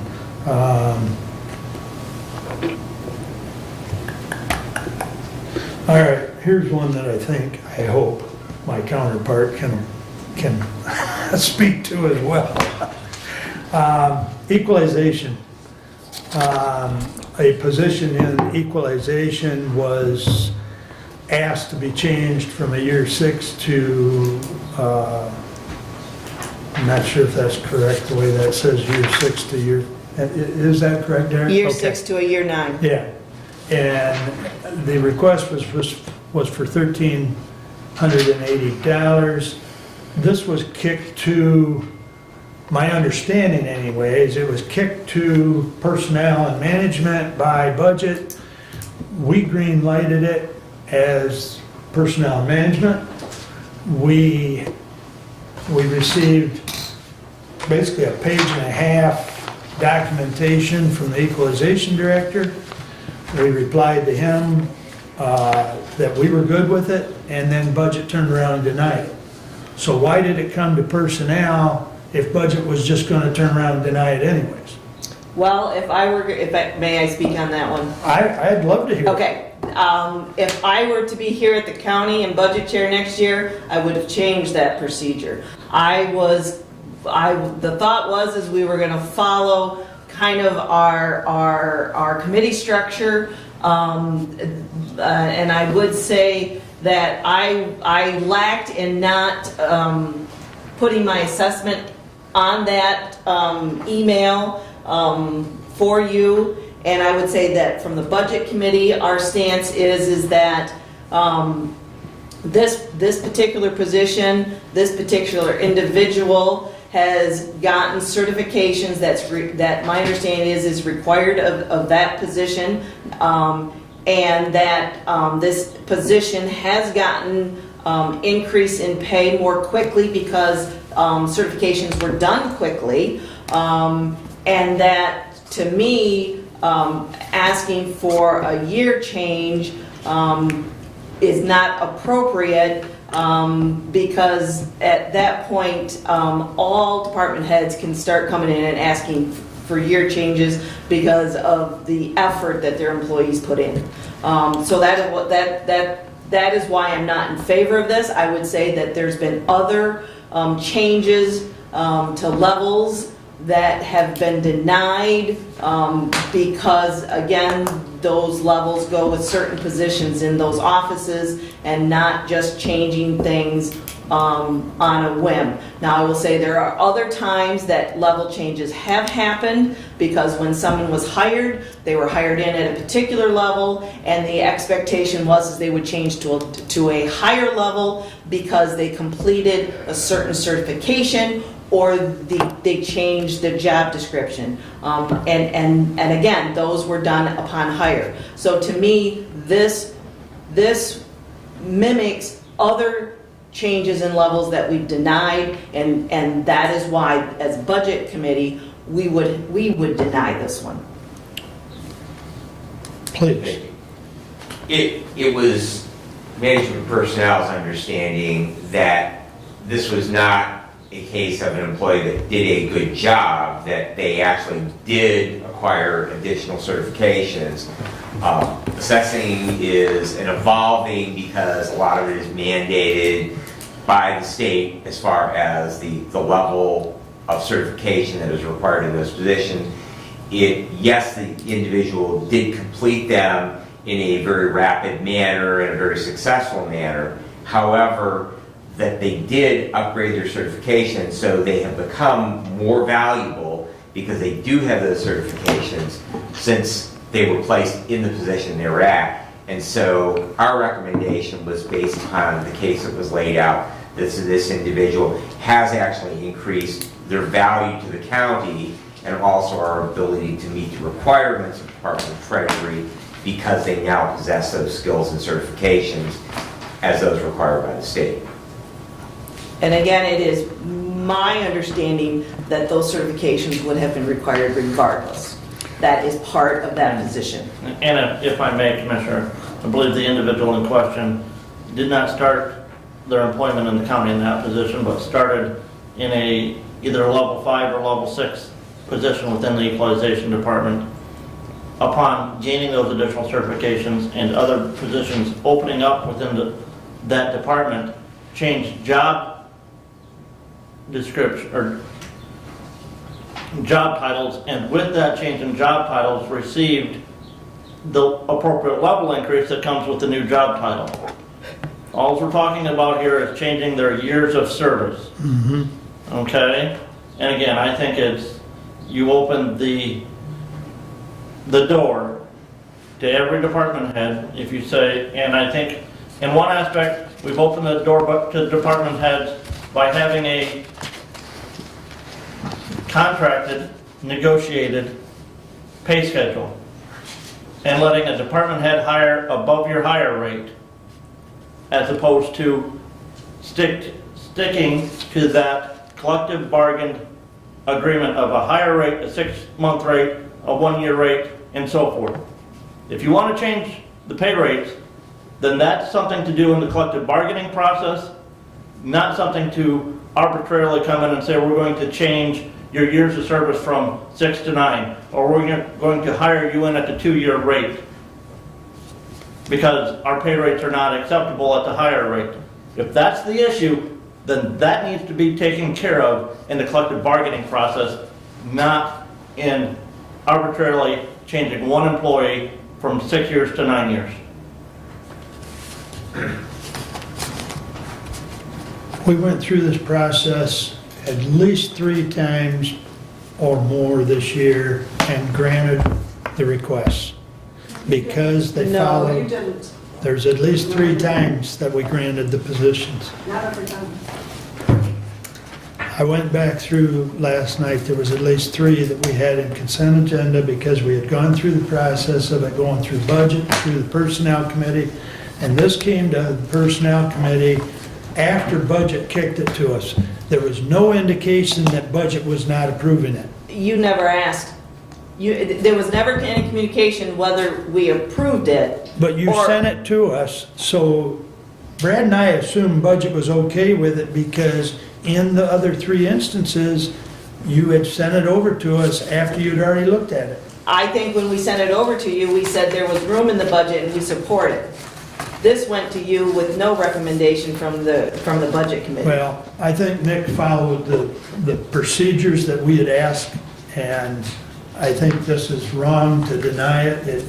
It takes away the credibility of what we have asked department heads to do all throughout the year.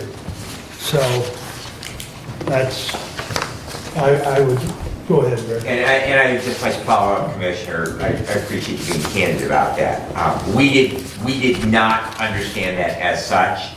And so what I would ask going forward, and I am saddened at your absence in going forward into next year as budget chair. However, I would encourage, number one, I like the policy we set up, that the request goes to budget forwards it on to management and personnel. What I would ask for collectively, because we don't know where those chairmanships will be, but when we do have that process, I would just simply ask the group that when a request is forwarded on to management and personnel, that it come either with a recommendation either for or against, because Yes. it simply places us where we say, Yes. if we don't have that, the assumption is if it comes to us, and again, assuming is not necessarily a good practice, but the understanding was that it had been forwarded on to us because it had been approved by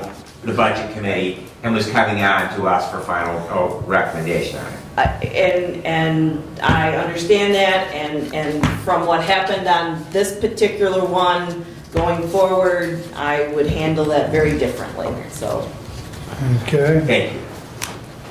Well, I have one last item, and then I'm going to shut up and let somebody else.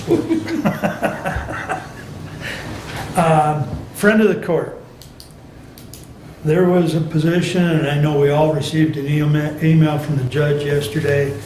I know this position was talked about either directly or indirectly to the board by JP sometime in the last year at least.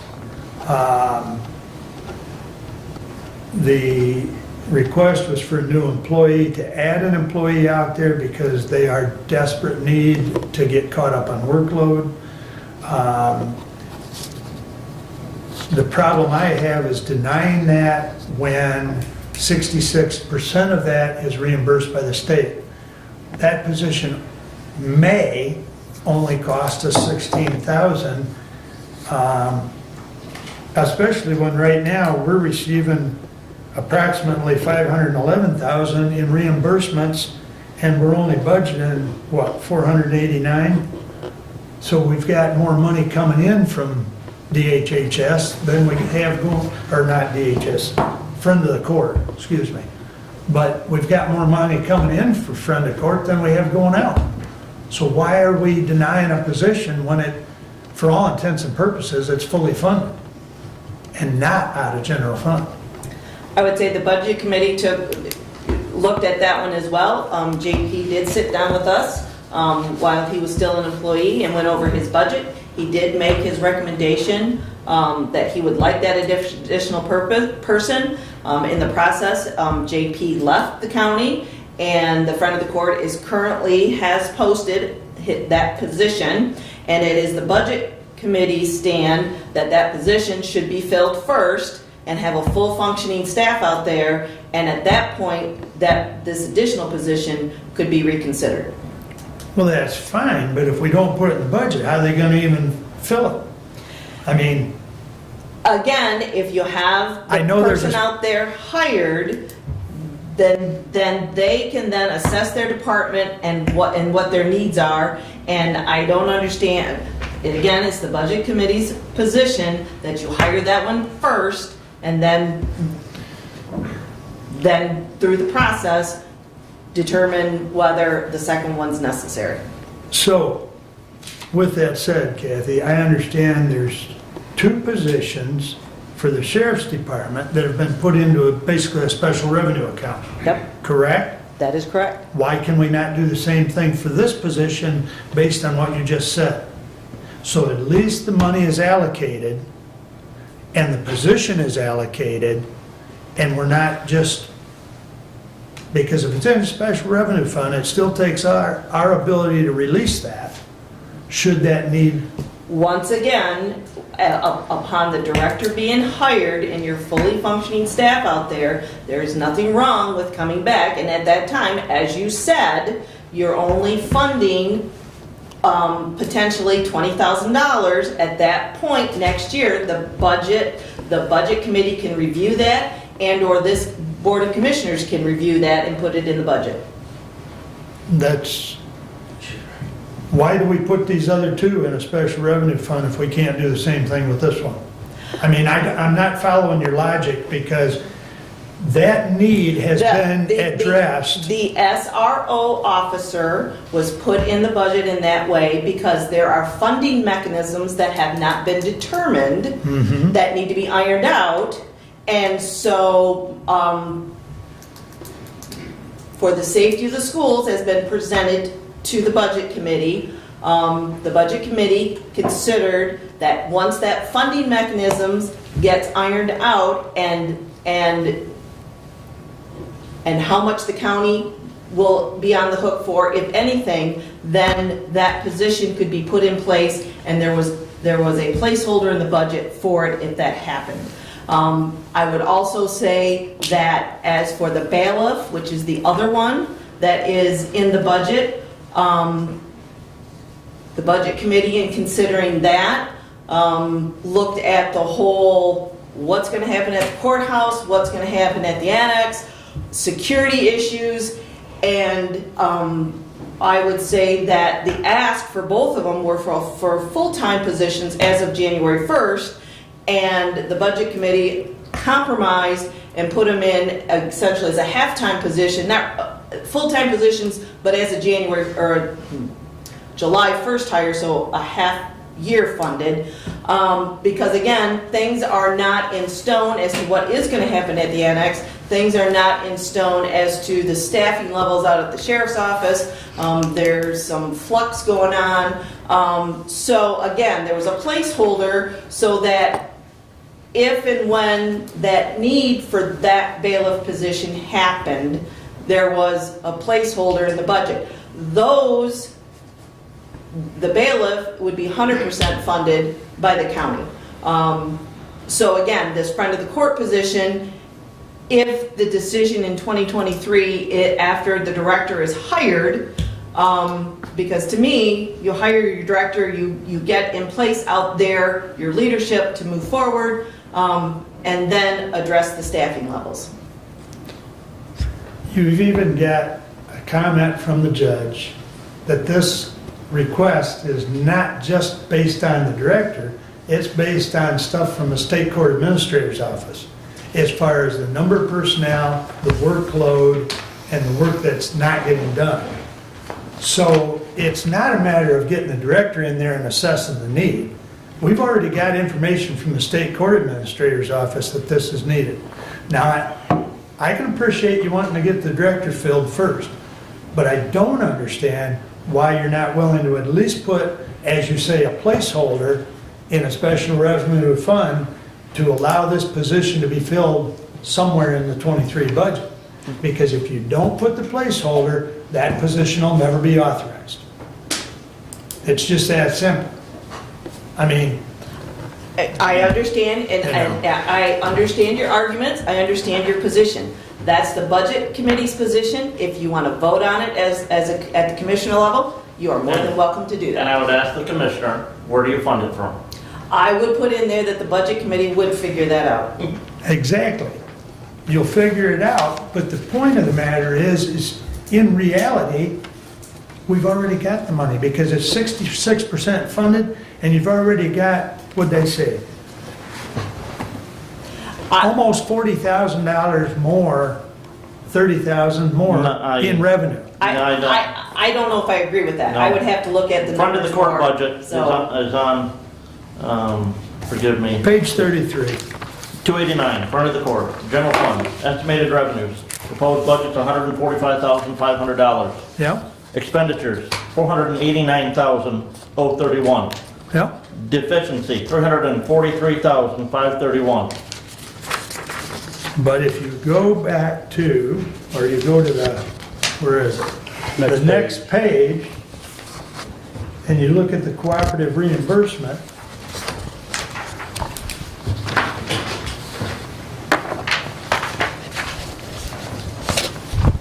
Derek, help me out, because I'm losing my... Yep, page 34 shows, so, Thank you. if you recall, I can explain, I don't know how in-depth you want to Please. get here, but when we went to the new chart of accounts, we started trying to track the revenues by activity as well, so that we could look at one page and see all of the revenues associated with a particular activity. So 289 got coded as the friend of the court revenue and expense. However, there was a error that was missed in the 5,000 page template that was created, and the cooperative reimbursement for friend of the court got coded as activity 290, which shows up on page 34. So there's another $300,000 in revenue that we expect. That's not guaranteed. It's based on submitting bills to the state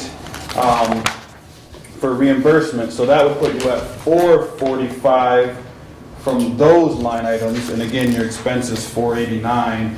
And then also, if the board recalls, probably 4 years ago, the state court administrator's office came to a board meeting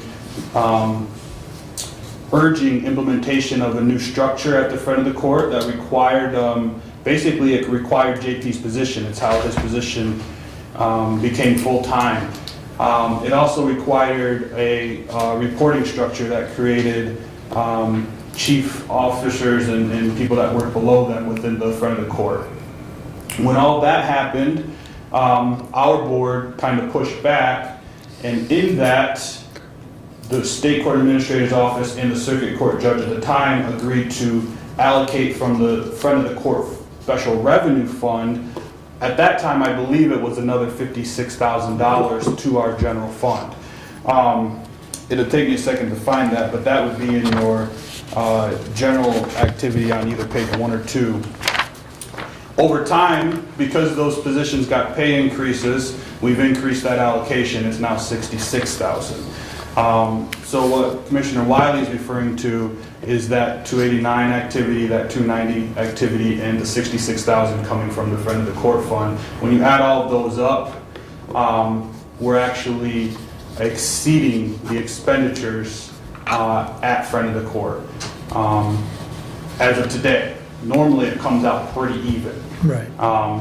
So yeah, that's what he's referring to. Does that answer your Thank question? you. I knew I was losing something, but yeah, the 66,000 from the front of the court fund. And what is the overage?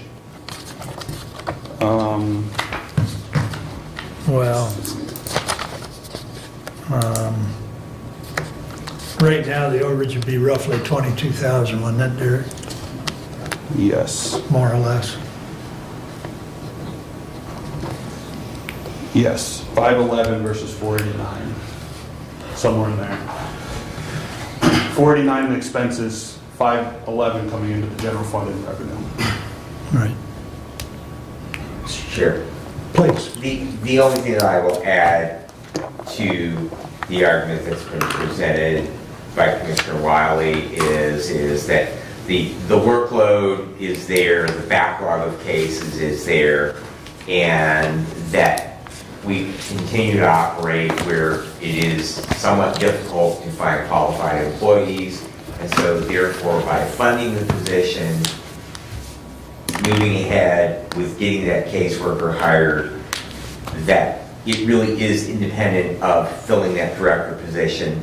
They need to get that work done. It gets the revenue out. Child support collections are increased. That revenue then goes to the people who appropriately need to receive it. Those funds are generally expended then in our community. And so overall, that I see that the need exists, the backlog of cases exists, and funding it, particularly in light of the reimbursement and the condition that we are, the revenues that we are taking in are currently exceeding our expenses, that it just simply makes good sense to get that position funded so that looking forward that they could begin to advertise that position, begin a search for it, and fill that beginning with the first of the year with the approval of this budget. Doug? I would ask, is the director's salary part of the new budget, even though there is no current director? The proposed budget took the former director's salary, applied the 5% increase, and that is what is included in the proposed budget.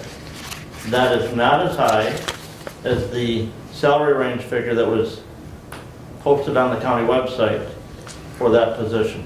And that has been addressed, Commissioner. And the judge has agreed to back that down. So she'll get that, because I informed her of what the budgeted amount was for that position. So, does that answer your question? I believe the budgeted amount is 81.9. It's right around 82,000. I have another question. The overage of $22,000 seems like it's unique in this particular case. Annually, is that a normal state? I did not hear our finance say that. What I heard was that, you know, this year it's current and it's up now. That normally is flat. Over the course of the time, I believe they balance out, don't they, Derek?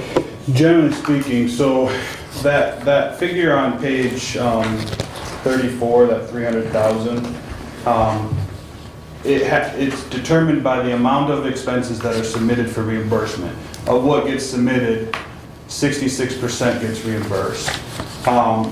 So that line is 66, it should be pretty close to 66% of their total expenditures. There's also two other lines that are not based on reimbursement. Potentially they're based on incentive and funding at the state level. That would be the 40,000 and the 60,000. The 60,000 on account 570, that's based on productivity from the friend of the court office, where they get an incentive payment. And the judge actually argues that the new position would actually allow them to accomplish more and potentially see a growth in that incentive payment. But traditionally, they usually come pretty close to balancing out. But in this case, I mean, it's kind of, we don't really know for sure. We're trying to make assumptions. Commissioner Caswell already talked about assumptions earlier, or sorry, Commissioner Benzing. Sorry. I don't know if that's a compliment or... But yeah. former Commissioner Caswell would have his own comments about Yes. assumptions, so. Yeah. So I would say as well that, you know, a payroll ad is more than just this year, a payroll ad is future, and that I do agree that filling the director's spot first would be a priority. I do think as well that future needs, while defined by scale, is that it's a current need. I think that, you know, Commissioner Langenberg's question is a great question. Where does the money come from? You know, the 22,000 might or might not really be here now, but in the future, that money does need to come from another budget item. Where, Commissioner, would you like to take that? Well, I can tell you right now, there's $10,000 in the budget that's not going to be used because... Potentially. What do you mean, potentially? Because we don't know how, and I'm sorry.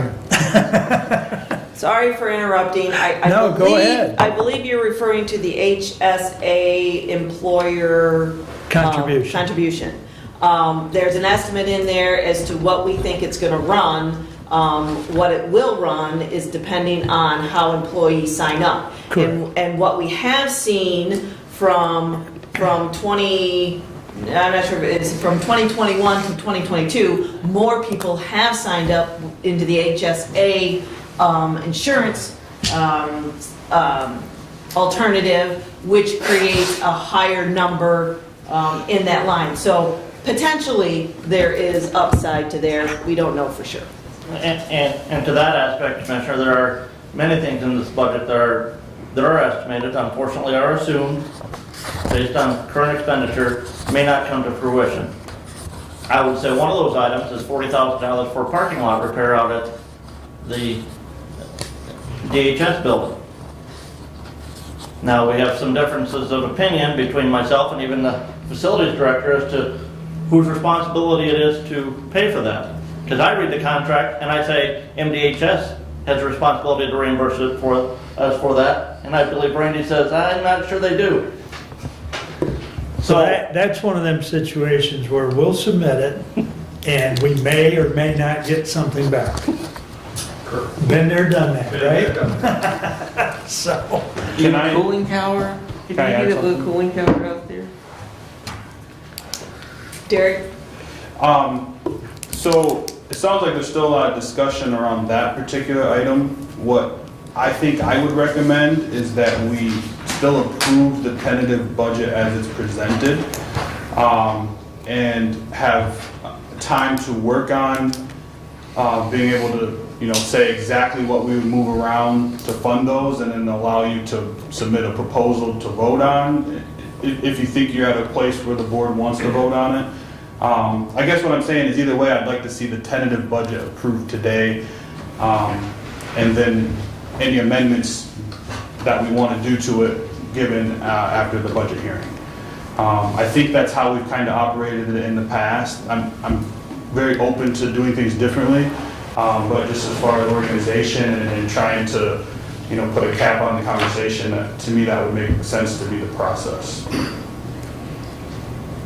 I'm good with that. I'm all right with that. Any other comments or questions or bitches?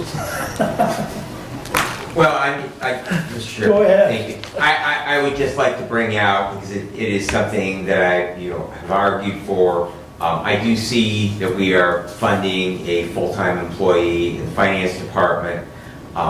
There was, I understand, as part of that discussion, that there would potentially be some utilization of that employee with Board of Commissioners. I would suggest, and I'm not asking for this to be done now, but as an amendment, that we consider that be a half-time employee at finance and half-time employee with the Board of Commissioners. The idea being that that request has been made for 2 years running. Previously, the Board of Commissioners did have a full-time executive assistant that was our presence in this building. I think that the point that was made today about the FOIA request is a valid rationalization of having that funding, because those duties could then be designated over to that employee. And the idea of having that employee with flexibility between the two departments, when the need would be 40 hours when we're doing budget, that with Derek, there would be times when perhaps we would have needs here in the Board of Commissioners where we would need 30 hours instead of 20, but that we take and we allocate half of the fund for that position to the Board of Commissioners budget and half to the Finance Department's budget, because that simply reinstitutes that position, which was actually left, after that position was left, it was left in our budget up until at least 2014, but never filled, because the idea was, as it was not filled during the years of the Great Recession, and we were looking for places to try and fund things, other positions, and not have employees, the position was never refilled again. So I think that there is a lot of value in having that position here for the Board of Commissioners, and it does not make any impact on the overall budget, because the dollars would be the same. It would just simply be allocated, half of the dollars would be allocated to the Board of Commissioners line item, and the other half would be to the Finance Department. Since we work so closely together, and Derek technically is our employee, it really changes nothing in the dynamic of the management of that employee. Budget Committee's response would be, we thought about that. But the thought is that it's a new position, it's a new employee, and the structure by keeping them in the finance department would allow for unquestionable oversight and direction. And so therefore, leaving that in the finance department for the 2023 budget seemed to be the right thing to do, to get that person hired, to get that position rolling, and then as that's defined, I would consider that, if I were here in the 2024 budget, of splitting then maybe that position, whether it be half-time or 2/3, 1/3, something along that line, to see how that position evolves based on the individuals being hired. So that is why I would leave it all in the finance department.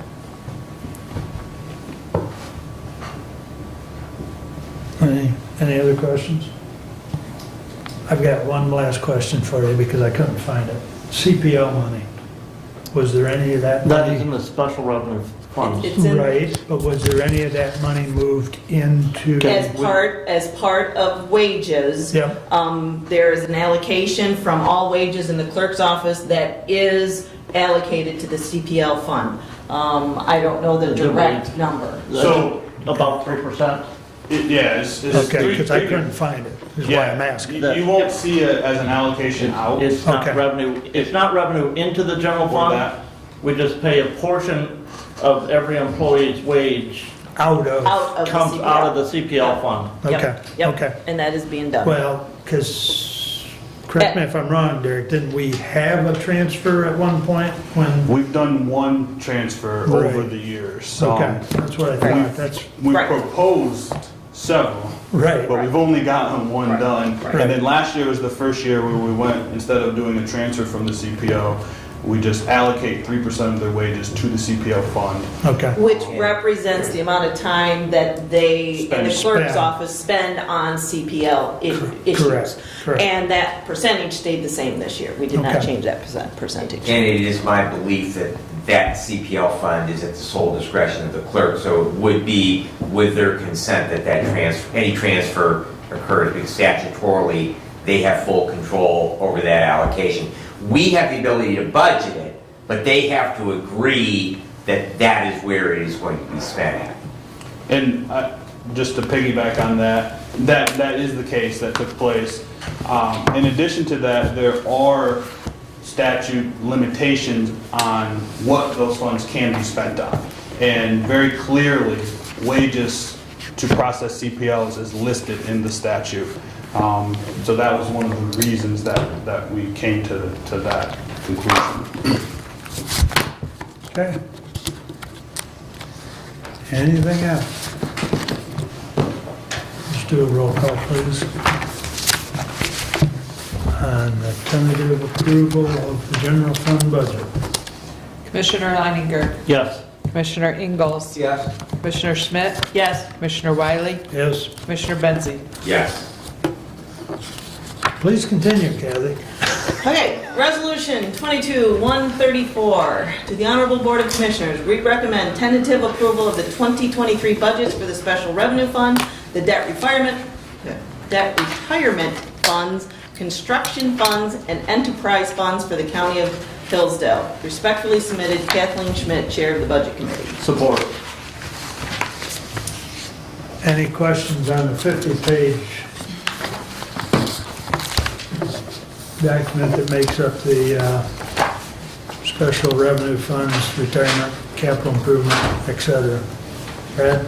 Just the only, and it's really more of a general comment, I know that there's been an ongoing process with cleaning up some of those special revenue funds, and just as part of that process, I didn't look at it in real depth, but was there any discussion whatsoever on continued cleanup of some of those older, we had some inactive funds and.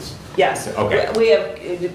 We have talked about it, and Derek has also, it's on his radar to clean some of those up. I think you did clean some of those up. There was at least 3 or 4 that, that had some old $1.50 balances. Yeah. And I just, like I say, I really didn't go through the detail on that because some of them are really small, but I just wanted to make sure that remained on the radar and continued to be. Thank you. The other thing that I will point out is, in the past, this was a 70 or 80 some page document, because many of those sub-funds take the delinquent tax revolving funds for each year were a separate page. They are all combined into one major subcategory here, and you've got to look at the line items to see the separate years on those delinquent tax revolving funds. So, and those are found on page 39, 40, and 41 for the delinquent taxes. I would also say the concealed pistol licensing fund, which Mark referenced, is on page 16. So. To comment on Commissioner Leininger's comment about the chart of accounts change. So there's been some good things and some bad things with the chart of accounts thing. A lot of what we did was urged by our auditors and then also by the state when they changed the chart of accounts. We used to dot off the fund numbers. So to the delinquent tax reference, we used to have 516.01 would have been 2001 delinquent taxes. 506.02 would have been 02s. Our auditors wanted to see it all in one delinquent tax fund.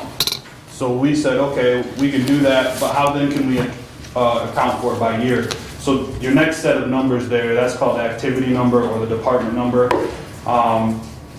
We account for the year in the activity number now, which I believe is in the delinquent tax, it's 255.01 and 255.02.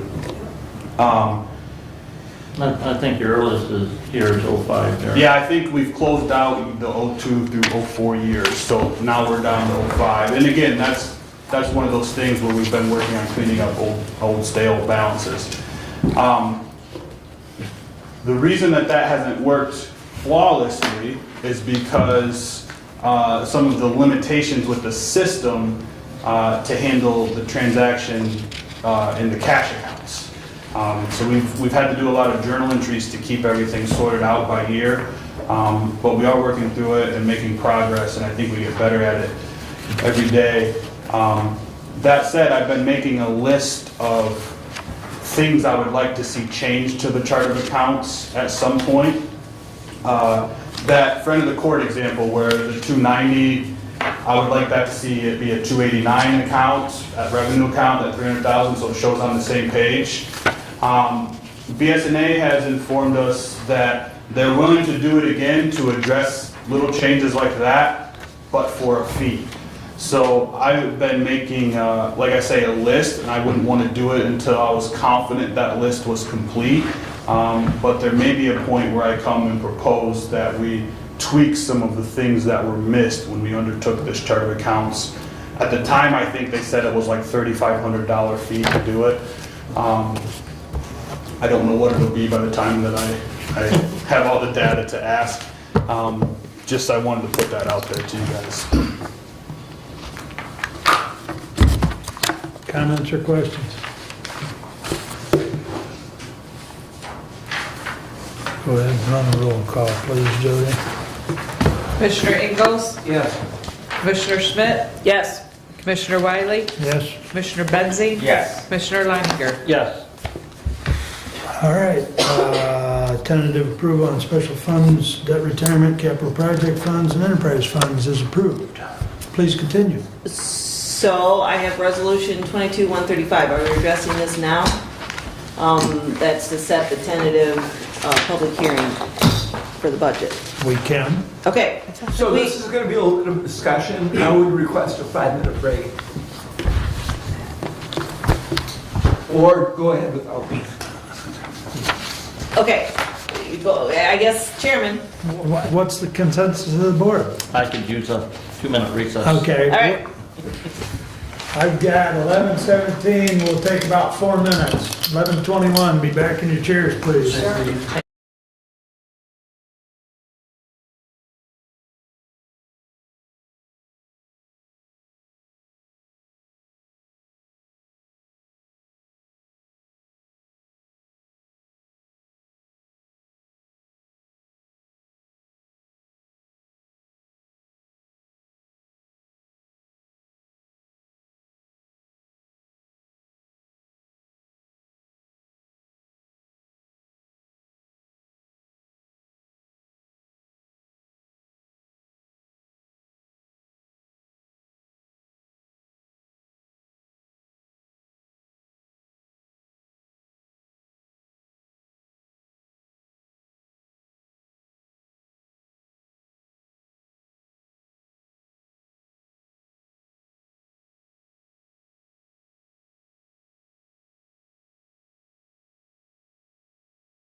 and then shredded. Understood. So, and they are not to be shared with anyone. So with that, it is 11:21. We shall be back in session, and where were we? Kathy. Okay, resolution 22-135. To the Honorable Board of Commissioners, we, the Board of Commissioners, authorize a public hearing regarding the proposed 2023 Hillsdale County budgets for the general fund, special revenue funds, debt retirement funds, capital project funds, delinquent tax funds, and enterprise funds. The public hearing will be held on Tuesday, December 13th, 2020 at 10 a.m. in the County Office Building, Conference Room, 33 McCollum Street, Hillsdale, Michigan. The proposed budgets may be inspected at the office of the Hillsdale County Clerk, 29 North Howell Street, Hillsdale, by appointment. This is pursuant to state law MCL 141.4112. Furthermore, the ad will be published by the Hillsdale County Treasurer as soon as the public hearing is set by the Board of Commissioners. Respectfully submitted, Kathleen Schmidt, Chair of the Budget Committee. Support. Discussion? Stephanie, Just I please. need to get you guys to give me the date. Yes, So we know, because- understand. That's the intention. Commissioner, Publication. Yes. I will say, I know you sent that email out yesterday. I've had a chance to review my calendar, and neither the 7th or the 9th work for me. If Okay. you want to have a special meeting, it's got to be up to December 15th. And that doesn't and work. Then that doesn't work. Just because of my work, job requirements, I've got a time crunch of December 15th, and so some of those appointments that I have scheduled, I cannot reschedule. And Commissioner? I will simply add that I will be here, if we do the 12th, I will be here for that, but I do The have. 13th. 13. 13th, yes, I'm Sorry. sorry, the 13th, yes. The 13th, I do have a commitment for a 2-day training. It's here locally, and I will be here, but I probably will not stay for the entire meeting. So, but I understand the importance of being here for the vote on the budget, and so whatever we do with that, but every person sitting at these tables have very, very busy calendars, and so, but I appreciate the indulgence of my fellow commissioners, and that my presence here on the 13th will be somewhat abbreviated.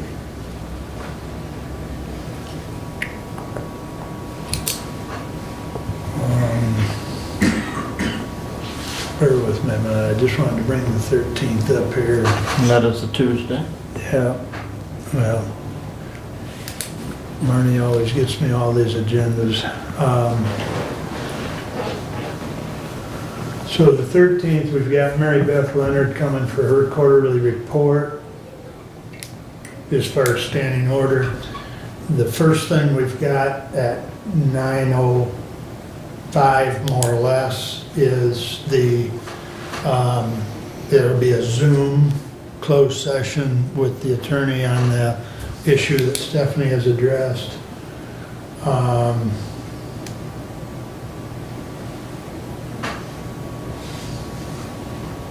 And unless by some chance we have time today, we have the other closed session concerning the matter that Mr. Fleury addressed for us.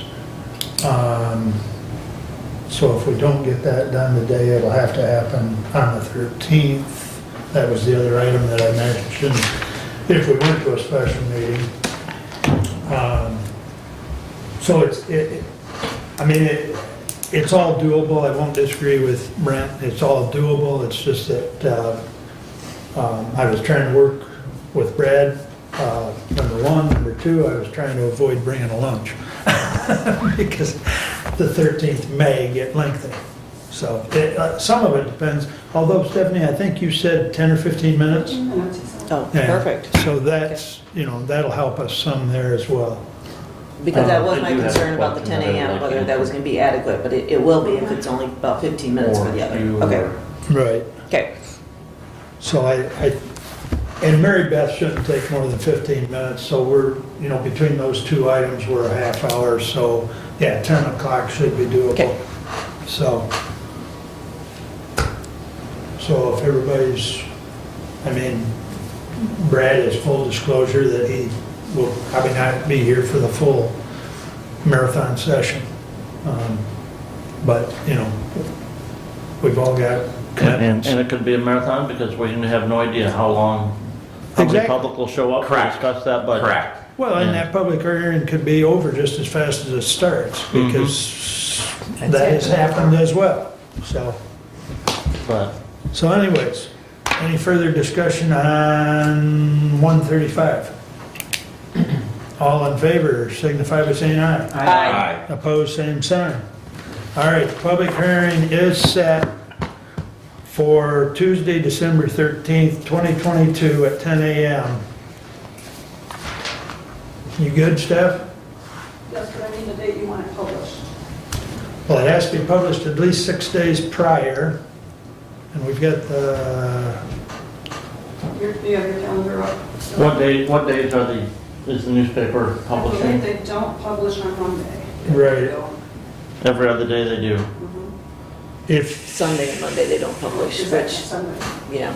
if you were to publish it on December 6th, that should give us our 6 days. Perfect. And it's 6 calendar days, not 6. Oh, I was gonna say 6 calendar. Yeah, I it's, think it's just 6. I'm- I think we had that discussion at 6. I'm It just pretty- says 6 days. yeah, 6 days. It doesn't say business days or calendar days, so. Okay, Thank you. very good, thank you.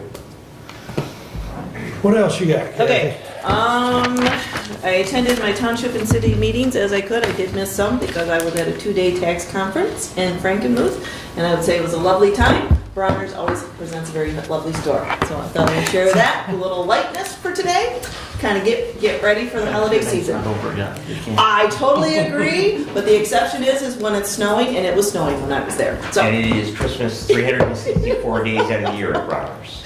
All right, so, and I will say that having it in Frankenmuth makes the tax conference much more enjoyable. I did hear from Senator Shirkey's office. They sent me an email because I had forwarded that information on the 800 megahertz radio system, and his staff sent an email saying that it did not get funded by the end of his term. He suggested to follow up with Senator-elect Joe Bellino and Rep. Andrew Fink. So I'll be curious if you have a sit-down meeting with them, if there's more clarification, and I will defer to you on that, because you have a sit-down talk with them, okay? And plus, I'm gonna I bring won't my- be here as I'll of bring my November 1st. patient Okay. wife back for them. Okay. And then I did want to say that there were praises given to the road commission employees who worked on the Cronk Road fix.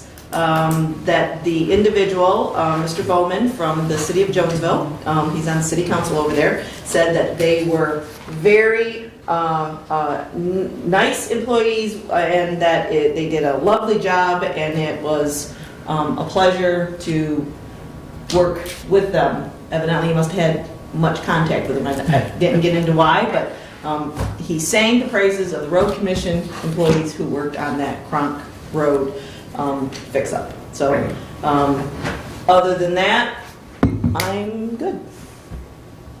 That's it for me Questions today. or comments for Kathy? All right. Brent, you're up. All right, I will make this as quick as I can, and that'll be fairly quick. A lot of our meetings that I attend have their scheduled meeting dates changed because of the Thanksgiving holiday. Ordinarily, we would have a Board of Health meeting on Thursday. That's not going to happen until December 8th. Community Action Agency meeting also occurs on December 8th. So, not sure if I'll be able to make those. Region 2 Area Agency on Aging meeting, which should be Thursday, is bumped to December 1st. The Senior Center board is meeting tonight. One of the items on the agenda for discussion is consideration of changing to a 4-day work week at the Senior Center. As many of us know, in the difficult employment environment that we're in right now, it's one of the things some employers have done to try and attract and keep employees is to change from a 5-day work week to a 4-day work week, just to provide some more flexibility there for their employees. Had a MSU Extension District 12 Advisory Council meeting last week via Zoom.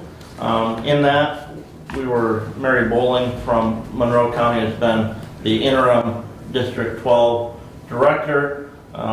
We're informed that Matt Shane has lost his interim title with Michigan State University, and he was appointed to the full-time position of Associate Director of Extension at Michigan State University.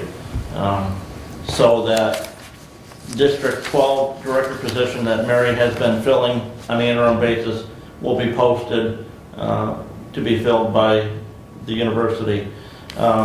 They are supposed to be having second interviews this week on the nutrition education specialist.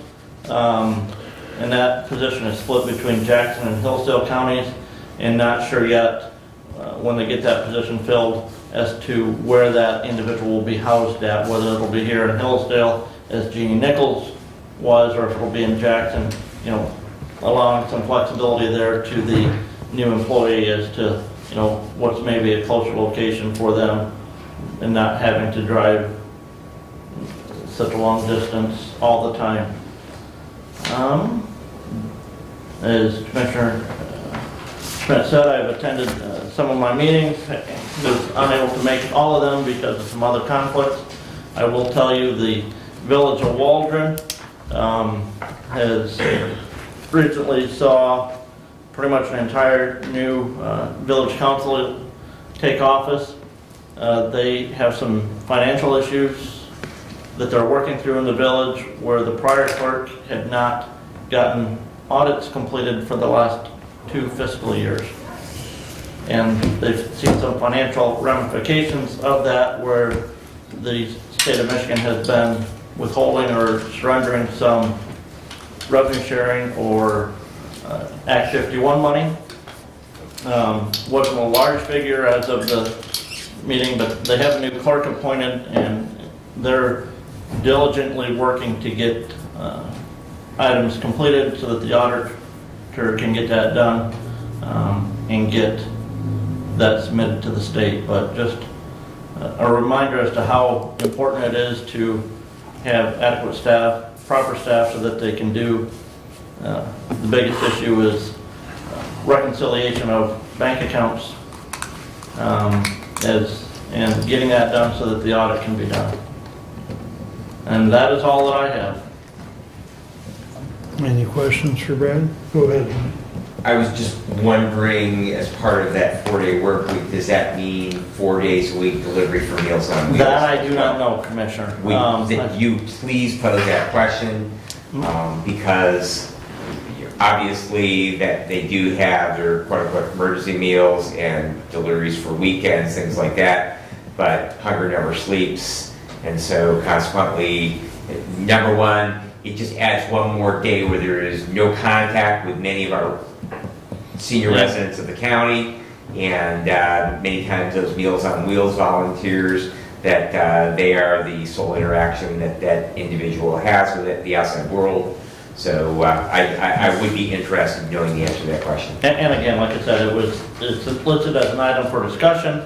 I know in the business world, a lot of employers that have gone to 4-day work week have a rotational 4-day work week so that their office is not closed 1 day a week. They're part of the staff works Monday, they get Friday off, part of the staff works Friday, or however that rotation works to get that other day off during the week and still have coverage every work day of the week.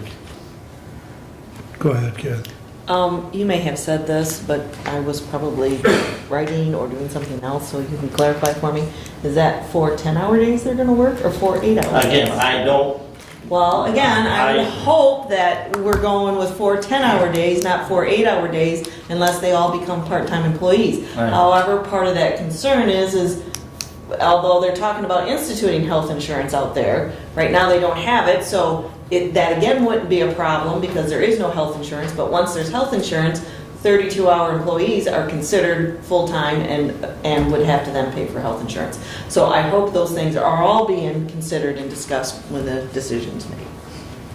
Do you mean part-time and not full-time? I'm sorry, right, Yeah. 32 hours, okay, so the longer version would be if you're a 32-hour employee, so you only work 4 days a week, that would be a part-time employee. But for health insurance, you're considered full-time and would get the full-time benefit of health insurance. So that would be an impact on the budget. Currently, the senior center has not instituted health insurance, so that would not be a concern.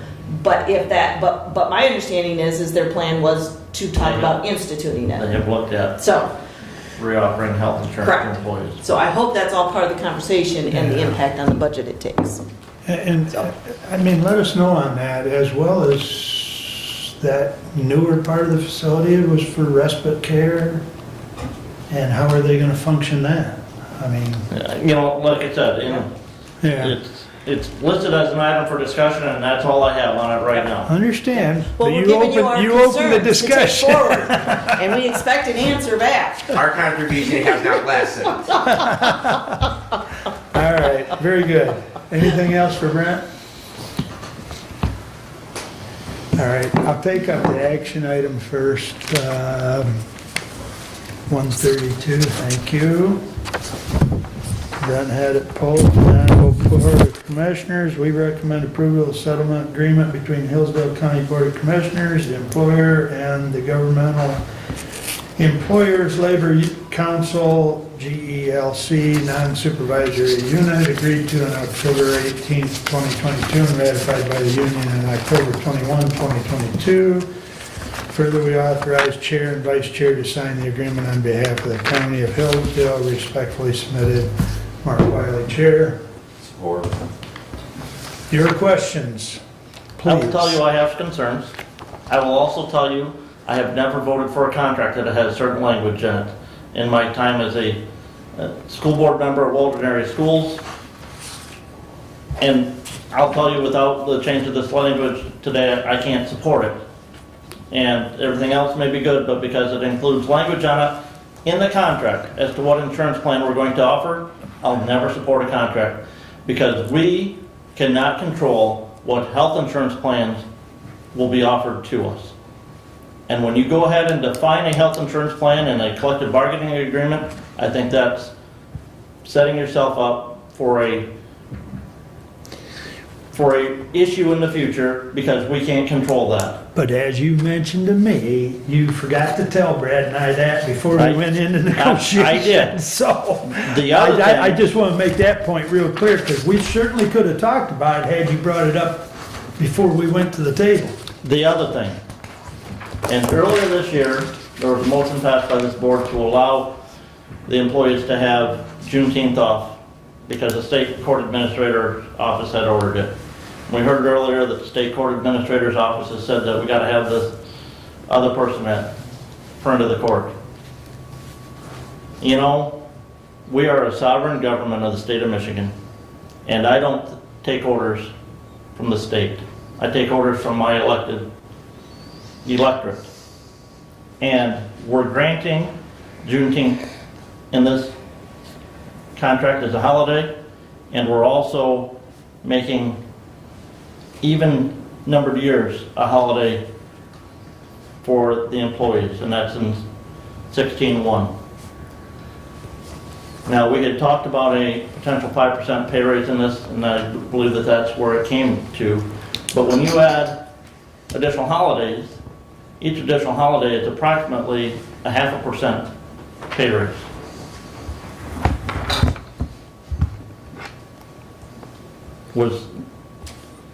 Would you allow, Good, Brad, let him finish. okay, go ahead. So, you know, I will say, right, that was something that we had not discussed, and I was discouraged to see that in the collective bargaining agreement presented without discussing that further at this commissioner level. I know Commissioner Bensing's going to say, well, these are the state holidays. I don't care.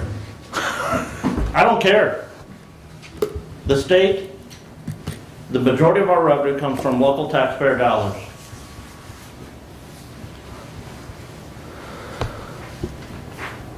We're here to serve the residents, not to serve the state. You, And in response, Commissioner, first of all, to address the revenue portion of it, it is actually a 1.5 because we did reach an agreement because previously we had a half day for Good Friday, and so there are 2 additional holidays, but we removed a half day. So consequently, and in reality, a half day is generally a low productivity day. So in reality, we probably traded for one additional. As far as following the state calendar, it is really not a case of following or being dictated to by the state. It is simply a matter of practicality, with the exception of Election Day. There's no mail on Juneteenth because the feds have adopted it. The communication with other state agencies, we have Department of Health and Human Services, which they shut down. So consequently, we have other entities that we regularly interact with. They are observing those holidays. And so it seemed somewhat practical in following a uniform calendar, not quite as generous as the federal government has, but following what the state does, because we have so many interdependencies with other state agencies and county government. We do have reliance on the U.S. mail, which does not deliver, with the exception again of Election Day, that it seemed to make a great deal of sense to just simply make it uniform in that regard. And so that was the logic when we did go into negotiation. I will also add, I do appreciate your concerns in regards to the insurance component, and just to reiterate what Commissioner Wiley has said, if that had been brought to the negotiation team's attention prior to this, we most likely could have addressed that issue.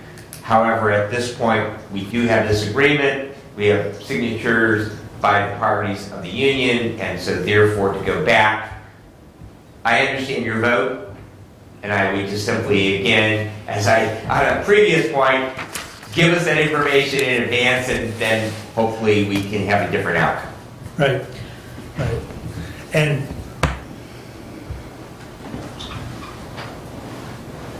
I think I've already spoken to Brent about it, and I did send out the latest, greatest version. We found some date errors, so it was clerical. Those have all been cleaned up, and I'll make sure everybody gets the latest, greatest version. But the cover page said 26. 26 doesn't, I mean, if you look at 2023 and 2026, you automatically assume 3 years, right? No, that's 4. Well, 3 plus 3 is 6, but so that had to get cleaned up, and there was actually a couple spots within the contract. And the other thing I caught last night, which you got a new version in your email again, ICMA was still in there, and it should be Mission Square because of the name change for the retirement. So that's got cleaned up as well, and that was just all amicable stuff to, but it's a done deal on that one. The supervisor one is being drafted right now, and it is, for all intents and purposes, done. And that is basically the same language. The only difference would be is the offer that's on the table is 532, not 522, and that's the supervisors group. They asked for more. That was the compromise. And I will say the dispatcher's contract original request was 555. So that was their request. So just as a point, Kathy? As for the holidays, Yes. I thought when Juneteenth was discussed at the Board of Commissioners back in June, that the commissioners as a whole weren't very happy with an additional holiday, but it was gonna be observed this year, and that we weren't gonna increase our number of holidays. If Juneteenth was gonna continue to be a holiday, something had to be given up. So I'm not understanding why the holiday schedule increased at all out there. And again, Commissioner, I would just simply say, for the sake of uniformity, since we do, when I say uniformity with the state calendar, all right? We already had election day in presidential election years. So we are, in reality, we are only adding a second one every other year. Okay? But you're adding. But we You're adding. are adding. We did subtract the half day on Good Friday. So you added that one, so you have this protection. Now you added a full day for Juneteenth. Correct. And my expectation, based on the conversations in June, was that Juneteenth, if it became a holiday for the county of Hillsdale, something was going to disappear. And because your half day covers your additional election day that you allow, therefore Juneteenth got added and shouldn't have been. If it was added, something else should have disappeared. And I would disagree that you can't run that office without the state being in place, because that building runs 24/7. No disagreement. Again, So again- the interest was for uniformity across all of our offices, with the intent that we were looking forward to not just a 24/7 agency. We have 4 24/7 agencies, of which we will eventually have contracts up with. And I will add that one of those contracts, which was not a negotiation, has Easter Sunday as a paid holiday. So there potentially will be some consideration moving forward in regards to that holiday. But the idea was to create a uniform holiday schedule across all 5 of our labor contracts. And let me add, Kathy, before you get too far down this road, that was a request by the union, okay?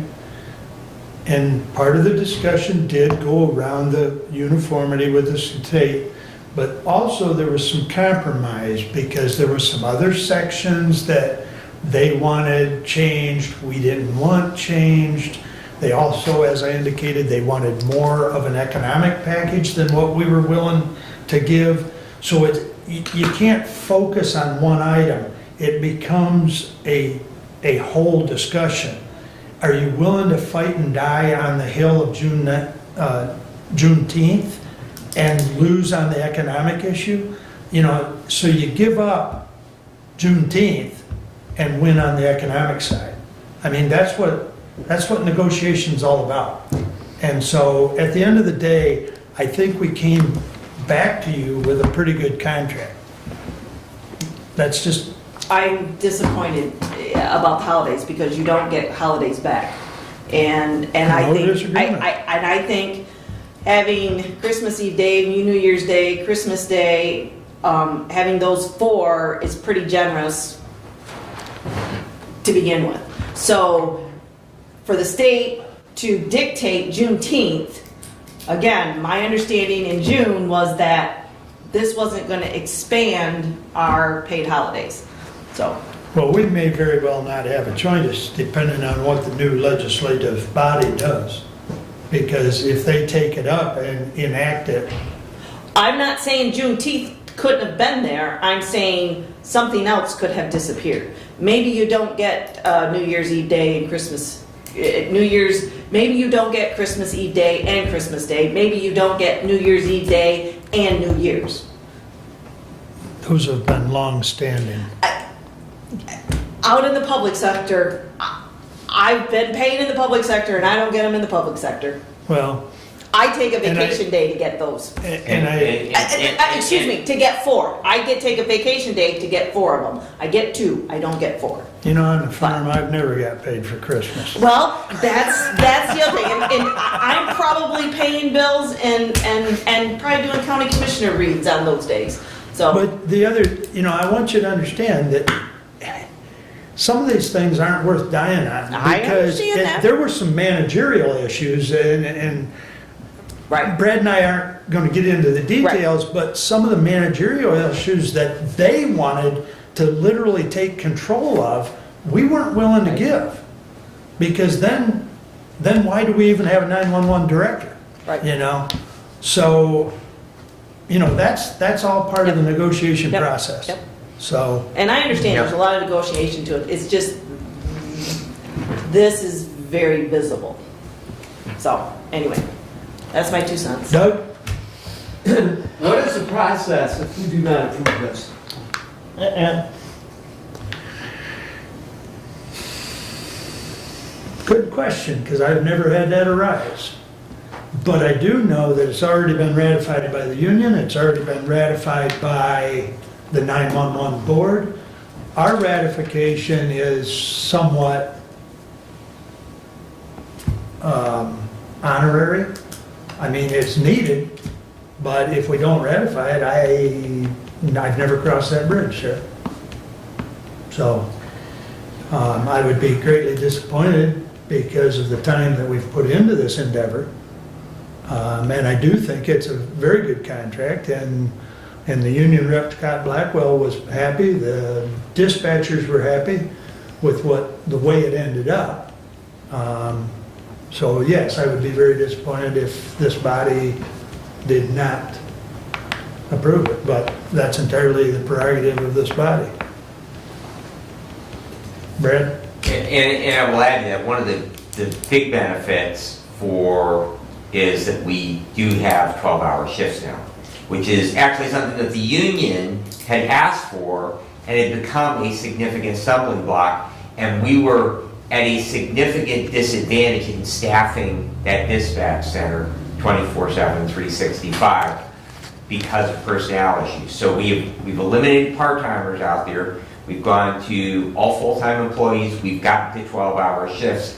And so, as Commissioner Wally has said, collectively, there may not be things, there are certainly things that our 911 director wanted. There are certainly things that the 911 board wanted that we did not get.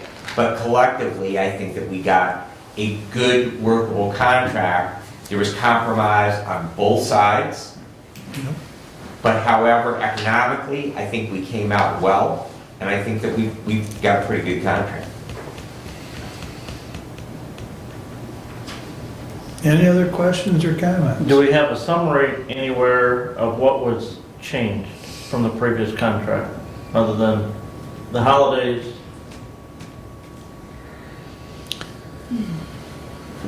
We could probably share with you the marked up copy that was exchanged with Great, but I can't guarantee that that would be 100% Yeah. in conjunction with the final version. It's got the changes tracked in it. Because there was several, I mean, literally several marked up versions going back and forth, so I don't know that we could probably get close if you'd like to look at it, but I'm not gonna guarantee it's got everything in it, because like I say, it went back and forth several times.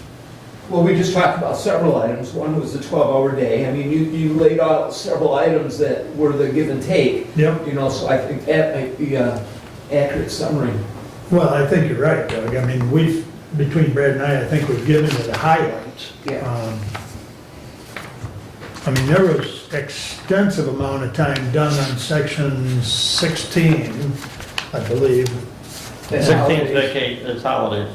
What's that? 16 is holidays. Well, then I'm thinking of the wrong. Well, We they got had a renumbered. lengthy discussion in regards to protecting vacation time, Yeah. and there was a lot of give and take on that. 15 is hours of employment, maybe that's the one. That's the one. Everything got reshuffled because we did eliminate a section 2. I don't remember. Yeah, because it was no longer pertinent. Right, section 7 maybe? I think it was a dispute resolution. Yeah. I mean, I did not bring all my marked up ones with me today, but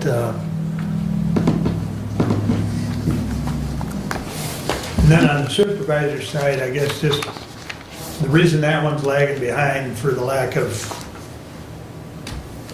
I guess for full disclosure, is the union rep's mother passed away, and so we had actually one meeting with him and the supervisors got canceled, and then we've been working back and forth remotely to try and get that caught up. But he was off for well over a week dealing with that, so it's no fault of his or ours, just life happens, so. But we do have a motion on the floor. I think we better have a roll call, Jody, because,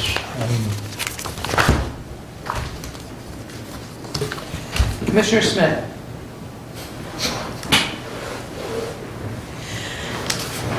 Yes. Commissioner Wiley? yes. Commissioner Benzing? Yes. Commissioner Leininger? No. Commissioner Ingalls? Yes. Passes 4-1. Thank you. All right.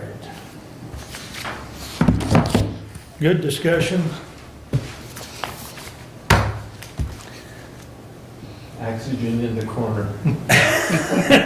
Yeah, thank you. Brett and I do have a meeting with Judge Stuyvesant sometime during the noon hour over, I think everybody saw her request, or maybe not. There's an employee issue. Brett and I will share the details somewhere during the noon hour. We're gonna meet with her. She has a individual leaving in January, and she wanted to talk to us about it, and then of course we'll probably have to talk to Budget about it as well. Fun. Never ends. I love it. And we do need to be out of this room early enough so that Dina from 44 North can get set up. She has a presentation at 1 o'clock, and open enrollment starts at 1 o'clock today, as well as, I think there's another session at 3, although she'll be here all day. And then there is a WebEx one tomorrow morning, if I recall correctly, at 9 o'clock, I think. And that one will be recorded on YouTube for employees to view at their leisure. And open enrollment runs through the 12th or the 15th, something like that, of December. So if anybody needs help, Derek can help them, or Dina can help them today. December 9th, sir. Thank you. I knew it was December something, I just couldn't remember. But December 9th, thank you, Brent. I just got an email this morning on it, so. Brad and I met yesterday and talked with Matt and Rob from Drains. We are still waiting on, Brad and I have, I don't know if you mentioned it, we have a conference call on the 28th with the state as far as the decertification of that union group. So we'll have an update for you on that as soon as we know anything further.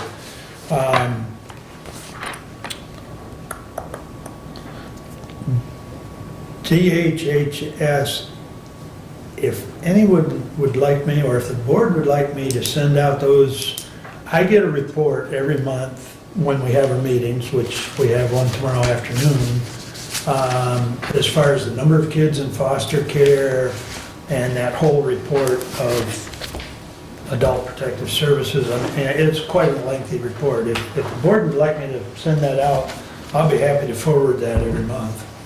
So. Are there numbers in there as to what they're charging Hillsdale County?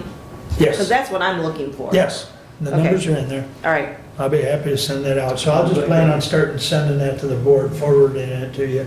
And if you got any questions, holler out, because there's a lot of acronyms and a lot of, so, all right, I will make that happen.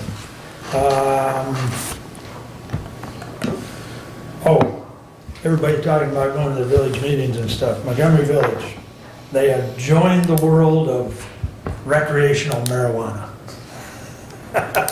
They have two licenses approved or pending approval, and they will be setting up 2 dispensaries. So, Certainly have empty buildings, so. oh yeah, they've got buildings. So in the near future, probably sometime in the next 6 to 12 months, you'll be able to go to Montgomery and get wacky weed. Excuse me, recreational marijuana. You mean you don't buy it in the parking lot? Last but not least, does the board have any preference on Colonial Life at this time, or do you want to read the material and chew on that? I mean, I'm just asking. Brent? I want to read that a little bit more. I do Please. have, I think it's vital that we do look for something other than the basic plan that we currently have for the administration of the 125 unreimbursed medical and child care expenses because of the cost to that. We do have in our employee handbook that will offer that, and so we do need to make sure that we continue to look at that.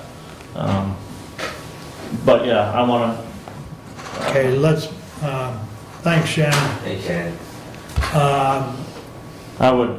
I guess I would want a little bit more detail for something in writing Would from you, I mean, Colonial on that. you're our insurance guy, would you mind taking the lead on that? I and- can. And bringing us something Yeah. to chew on at the 13th? I can. Okay, yes. thank you. All right, that's all I have. I do have one other thing, maybe underneath your Please. report, if I may. You talked earlier about the FOIA request and the increased amount of FOIA requests that we've had. You and I have had this conversation, and I truly believe that the more stuff we publicly put out on the internet that's allowable will reduce the amount of our Freedom of Information Act requests. We just approved a collective bargaining agreement for a unit.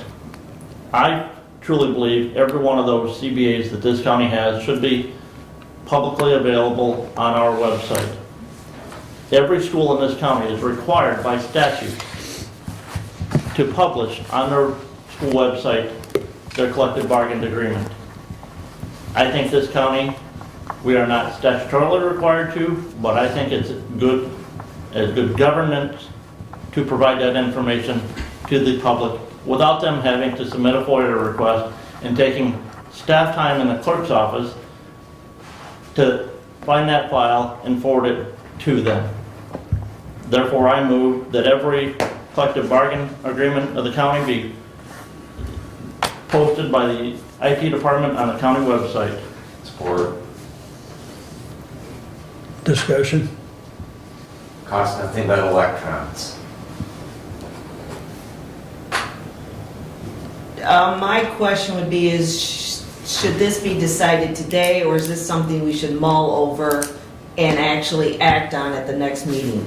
I don't know if I understand where he's coming from, but are there issues we're not thinking about? Do we need to mull on it for 2 weeks and actually have a vote on it at the next meeting? Well, So that we're not making decisions without considering if there's, I don't think there's ramifications, but again, this isn't something coming into this meeting I thought I was gonna have to make a decision on. I'd like to run it by legal, honestly, because I don't know if there's a legal question here or if there is. I honestly don't know the answer to that. So I would just soon send an email to the Labor Council and see if there's an issue. I'll give you my 2 cents worth. It's a FOIA-able document. There's nothing on it that it exempt from FOIA. Yep. It's public information, and I really cannot see any way, shape, or form that there would be any legal implications as far as non-disclosure on it. We have an example of the schools. I never have a problem with transparency, and particularly in regard to that any individual at any time can request. They don't even have to make a FOIA request. All they have to do is come in and ask for it. If they say no, or we say no, as FOIA, you as the FOIA coordinator no, then they can make, there's a process for that, but I mean, it's a public document. I've never had a CBA FOIA in my time That's here. because they just come into the clerk's office and ask for a copy. Right. We charge them $1 a page for it. Right, right. So that saves the staff time for having to make the copy. That's there, it's available on the website. To me, I mean, that answers the question. But, I mean, if you want to postpone it, I don't have any issue with that. I can't see, I think it's a reasonable request, I just cannot see any reason why. I don't have a problem with it, I just don't want to do something that might be illegal. So I just heard that if someone comes in to ask at the clerk's office, they are handed one in exchange for $1 per page. Correct. Dollar for the document, not a dollar page. No, it's $1 per page. Page. Dollar page. $1 a page for copies, So I yes. don't see a reason not to put it on the website if it's freely available. All in favor, signify by saying aye. Aye. Opposed, same sign. All right. IT guy? There you go. Abe would have the final document, Okay. or the clerk's office, whichever, but, Once you get it signed. pardon me? Once you get it signed. Yes.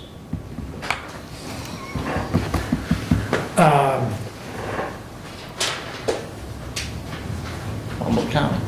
What's that? Public comment? Or closed session. Well, that's what I was about to ask, is do you think we can get have you had time to look Yes. over the investigation Yes. that we had done, or the paper by Mr. Fleury? Do you want to do that today or on the 13th? It's the pleasure of the board. I prefer the 13th, I haven't read it. No, no, no. Oh, the other one. The blue one. Yeah, the The blue one. blue one. Okay. Today or the 13th? I've looked at it, I would prefer today if others are ready. I looked at it briefly. I didn't bring my copy, but yes. I did not look at the whole thing, I did look at part of it, I didn't think we were gonna act on it today, so. Okay, we'll do it, we'll plan on the 13th, because Brad and I gotta catch up with the judge anyways. All right, public comment. Come on, Bev. Bev Greaser, Amboy Township. I was here a couple weeks ago and asked for your consideration to think about an update. I don't know your terminology or how you guys progress in this about dealing with the aquifer issues.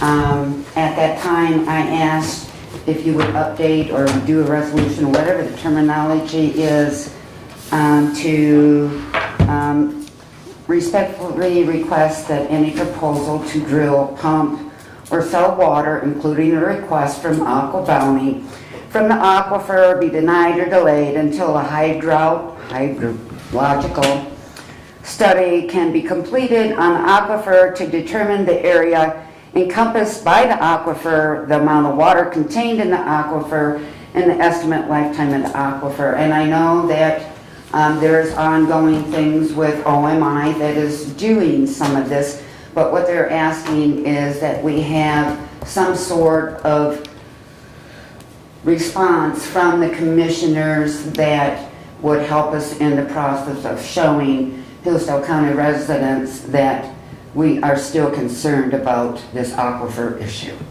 Not that we have any control over it, but that it's not been just put on the past page and forgotten.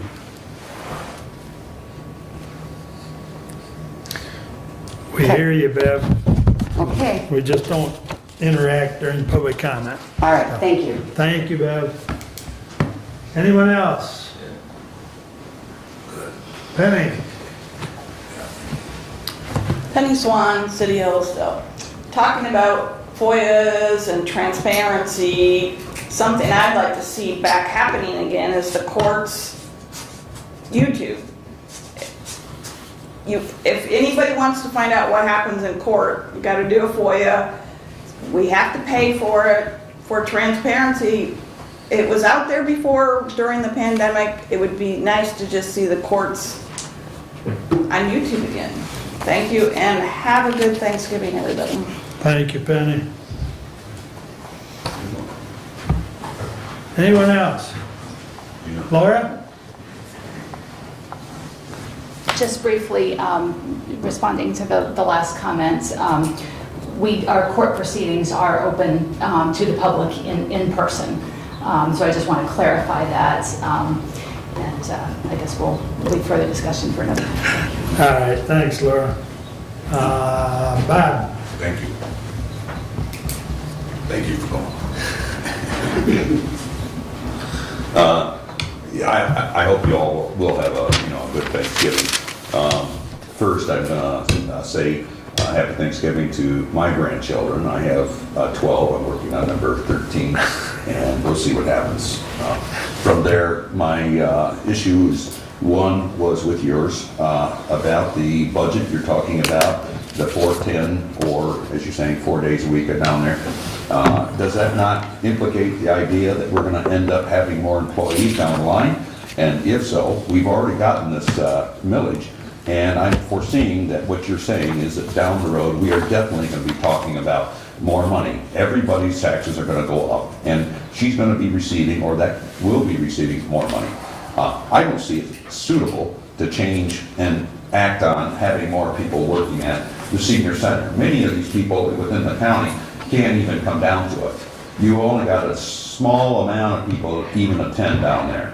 I've been down there, I checked it out, it's a beautiful facility, but it doesn't give what the premise you're making it up should be. 4 or 5 years ago, I looked at the budget, which was at the 911, Brad, and from that, you had, as I understand it to be now, that you have permanent employees and not part-time. Back then, we had, I want to say there was a total of 16, I think it was, or somewhere in there. And then you had part-timers, and part-timers were taking over. There was a $40,000 amount of overtime that was given back then to the people that worked there, and we couldn't believe that you had the part-timers. I don't know if that ended up lying on, that it was better to go with the full-time employees, and I would say probably yes. I don't know which way you're going to go. Wherever this aquifer is going, I don't know this young lady back here, but yeah, I did speak, and thank you very much, Mark, for the gentleman, James, I think you mentioned, and I did speak with him, and I did get in a little bit more involved with it, and I think everyone can see that there is a collapse in what we're doing with this U.S. geological. We are going to suffer, the people, if this opens up, it's going to suffer. I went, and I've been down, I was relating to Mark on a phone conversation, that the farmers down in the Somerset direction, going down 12, all of their little swamps or little holes are dry. And I mentioned last time, Mississippi River, that has become dry. And that, again, if we're going to allow this, and my understanding is you have no say, Mark, in what's going to happen to this aquifer. You don't have that. That's, I want to say, the powers behind it. And I'm just saying, I'm not trying to say you don't. I'm just saying you don't have that according to what I understand by what they're going to be bringing in by the states. And I think that, yes, the power play needs to be done by the public. And I think that that would be an awesome thing, not the one where you got a school teacher trying to tell us what's out of an 8th grade school book about the aquifer like they did before, and had, the whole bunch of Hillsdale folks showing up over there. I don't know where it was, over in Osceola direction. So I think it wouldn't be right. The other was, we have Stephanie, that you said on December the 13th at that public hearing, I think you were mentioning. I would ask if you would address the idea that when you're doing publications, such as what happened, when we were doing, let's just go with this. What she's got, could you publicate all the items on a list versus we're going to have a public hearing on this? And I think that would be maybe that the people could get more informed because they're not able to watch you guys at the YouTube or get connected very well. I just want to see if you can possibly address that. And with I I know the loss of Penny Swan's position that she was trying for. That's the way it went, but I'm hoping maybe someone could make up a dream type thing of called Ward 5. And, anyway, you guys have a good Have a happy Thanksgiving, Bob. Anyone else? Stephanie? Couple things. Budget committee, I never received a copy of the budget to be presented today. I think I should have been included in that email. Second thing, a solution to the FOC and using money from the wages that they didn't spend money on over the year. That money should never be touched anyway. It used to be that way years and years since I've been here. Right now I have $53,000 I'm going to be giving back to the county because I couldn't have employees. You want me spending that on anything I want to? I don't think so. And you probably have a red flag against me for it. So if you went back to that policy where you don't spend wage money, just your line item, other budget, you'd be in better shape. Thank you. Anyone else wish to comment? All right. Additional business, Brent? None. Kathy? I would like to say happy Thanksgiving to everybody, and also I would like to be put on record as to saying go blue on Saturday of Thanksgiving Day. May we all root blue that day. I think I should be just allowed. May it be a blue day in Columbus, Ohio that day.